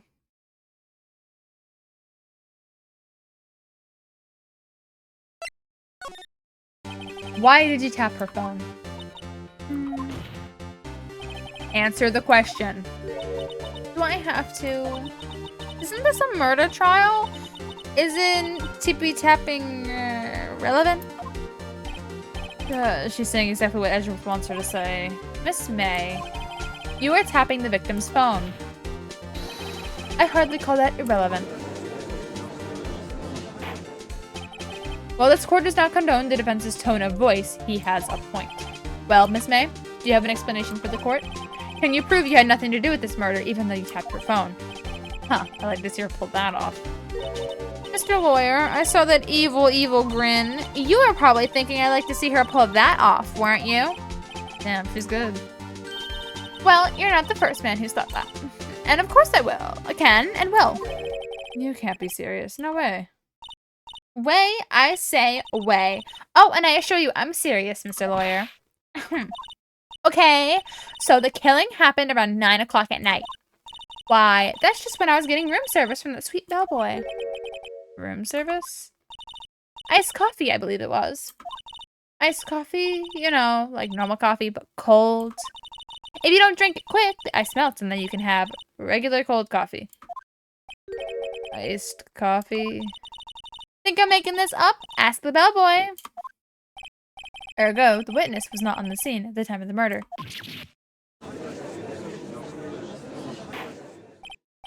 So, where does that leave us? It's my great displeasure to inform you that the witness appears to be tapping the victim's telephone. However, that is separate crime with no bearing on the current case whatsoever. Her testimony stands. She saw the defendant, Maya Fey, commit murder. No, they're going to let her walk away just like that? There's no way I can win this unless I tie Miss May to the murder somehow. Well, does the defense have anything to say? Well, come on, think of it. Couple is a witness. We can prove that someone else was in her apartment. Or that someone came into her, not apartment, but came into her room at the time after the murder. The defense would like to call the hotel bellboy as a witness. There's something suspicious here, and I'm going to get to the bottom of it. I think you've sunk in quite low enough already. I object to calling the bellboy. Why? What's your reasoning? Because I hold that the wiretapping had nothing to do with the killing. However, if you agree to one condition, I'll consent to calling this witness. Condition: if Miss April May's alibi is not called into question after you examine the bellboy, then you will recognize that Miss April May was not the killer, thus she is innocent. Therefore, you must also accept the verdict of guilty for Miss Maya Fey. That is my condition.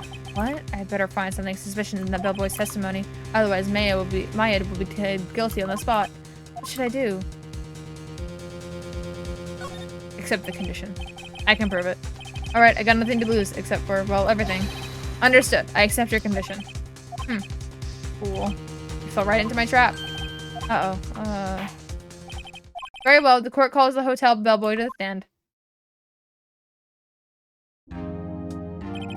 I believe we're ready for the witness to testify. He certainly does look like a bellboy. Yes, sir. I received your summons in the middle of work, sir. I'm happy to be of service. The tea set looks rather heavy, so without further ado, the witness may begin his testimony. Very good, sir.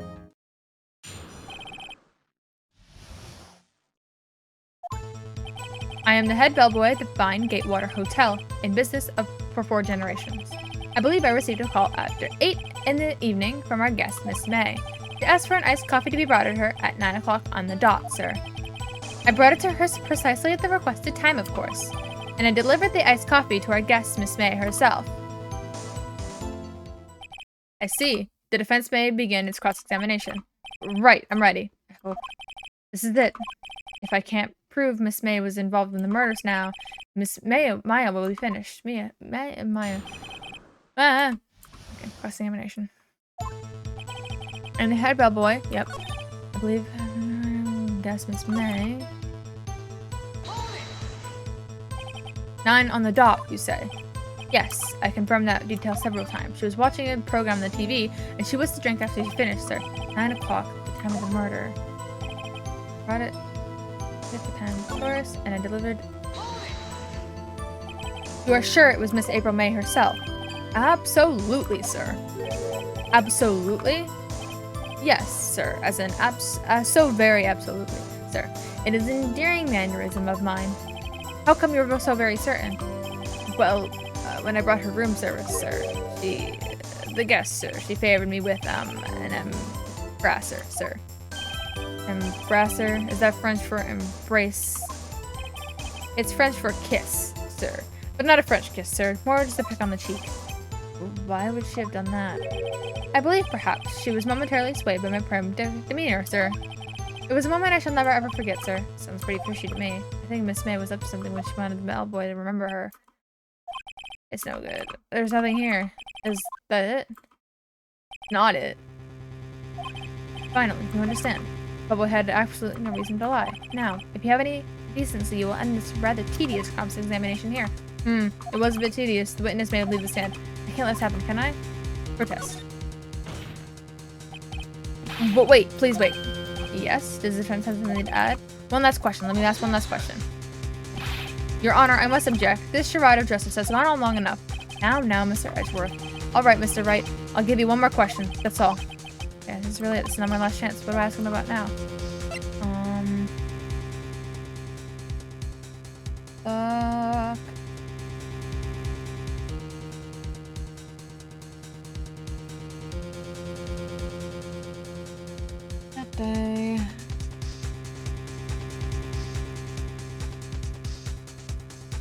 service.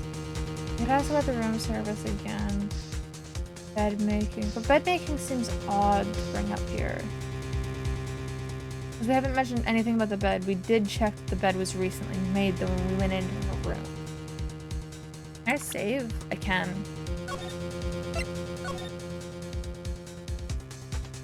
Back. I'm gonna go with the bed. Bed making. Tell me about making beds that day. I was wondering what you were gonna ask, but bed making? I knew well. Now, Mr. Edgeworth, the witness will answer the defense's question. Yes, well, it was quite like making, like any other day's bed making. I changed the sheets, then the pillowcases, and then I proceeded to make the bed. I had to bring pillows for 2, of course, but they're quite light, you see. I see, thank you. Pillows for 2? Bellboy, what did you just say? Pillows are light, sir? Bellboy, tell us the truth now. Was someone else staying in Miss May's room? I object. That was objectionable. Objection overruled. The witness will answer the question. Yes, I see. Why did you not mention this in your testimony? Well, sir, you didn't ask. Nice try. That's the sort of thing you're normally supposed to mention. Yes, quite indeed. It was the, good barrister, Mr. Edgeworth, who... He asked me not to mention if I wasn't specifically asked, sir. Ugh. You fool! Uh-oh! I've done it. I've won. Miss April May checked into a twin room with a man, correct? Yes, sir. Then, when you brought them room service, you didn't see the man in the room? That's right, sir. Your Honor, we have just learned of another person involved who may have been the murderer. In light of this new fact, I hold that it's impossible to judge the defendant. Wouldn't you agree, Mr. Edgeworth? And who, Mr. Wright, is this other person? Simple. It was... The man was Miss May. The man who checked in with Miss May. Your Honor, as has been previously revealed, Miss May, April May, was tapping the victim's phone, yet Miss May herself has an alibi at the time of the murder. However, that does not clear the man that was with her. The bellboy saw no one else in the room at the time of the murder. My, what a convenient little setup, but it's too late. Too late? I suppose you'd like it if it was too late, wouldn't you? After all, it was you who hid the presence of the other man from this court. Starts immature. These accusations are ludicrous. Enough. The court acknowledges the defense's argument. I expect the prosecution and defense to look into this matter fully. Am I understood? Yes. Yes, Your Honor. That is all today for the trial of Maya Fey. Court is adjourned.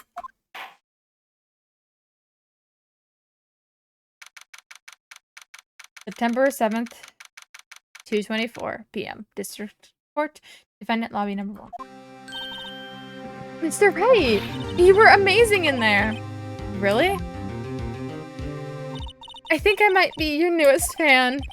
Oh, I was just doing my job, you know. Then again, that other attorney was pretty cool too. Uh-huh. That face of his, with eyes wide and trembling lips, it sent shivers up my spine. If you say so. So, what happens with me? Do I get to go home now? Well... No, I don't think so. Not yet. Oh, I see. But I got a great lead in today's trial. A lead? That man with Miss May. He's the key. Oh, I get it. What happened to Miss May after that, anyway? I heard they arrested her. I guess she's learning her charms won't work everywhere. She's probably at the detention center now. I may have to go down there later. Anyway, this case is far from closed. Yes, sir. I'm gonna go find out more about this man. Do you think he was the one who... Maybe so. Don't worry. I'll find out by tomorrow. I promise. I'm counting on you. I asked for a full record of April May's testimony. I thought it might have come in handy during the trial tomorrow, but now that I have it, I'm not so sure. Most of her testimony was all lies. In fact, there's only one part that hasn't been stricken from the record. Yeah.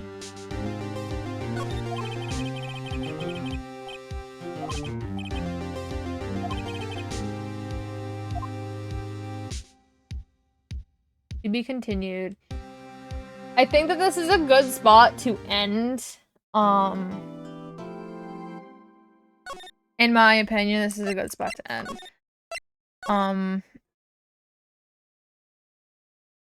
So, yeah.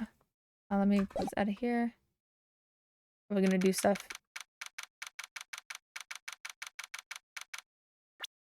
Okay, I can save here.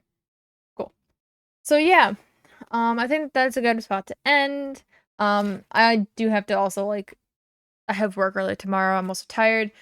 And my voice is kind of blah, blah, blah, because I've been talking this whole time. I gotta actually do warm-up exercises before stream next time, because otherwise my voice will die halfway through. As it has right now. But, yeah. Because I don't usually need to warm up that much before stream.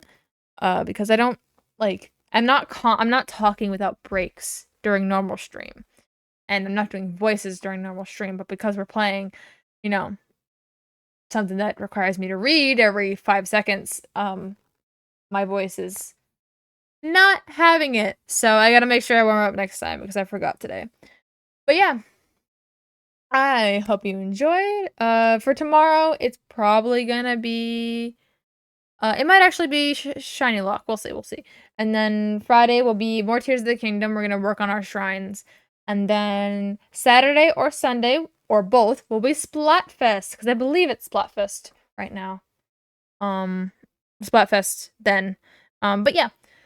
Yep, I hope you enjoyed, and I hope to see you in the next one. Bye-bye!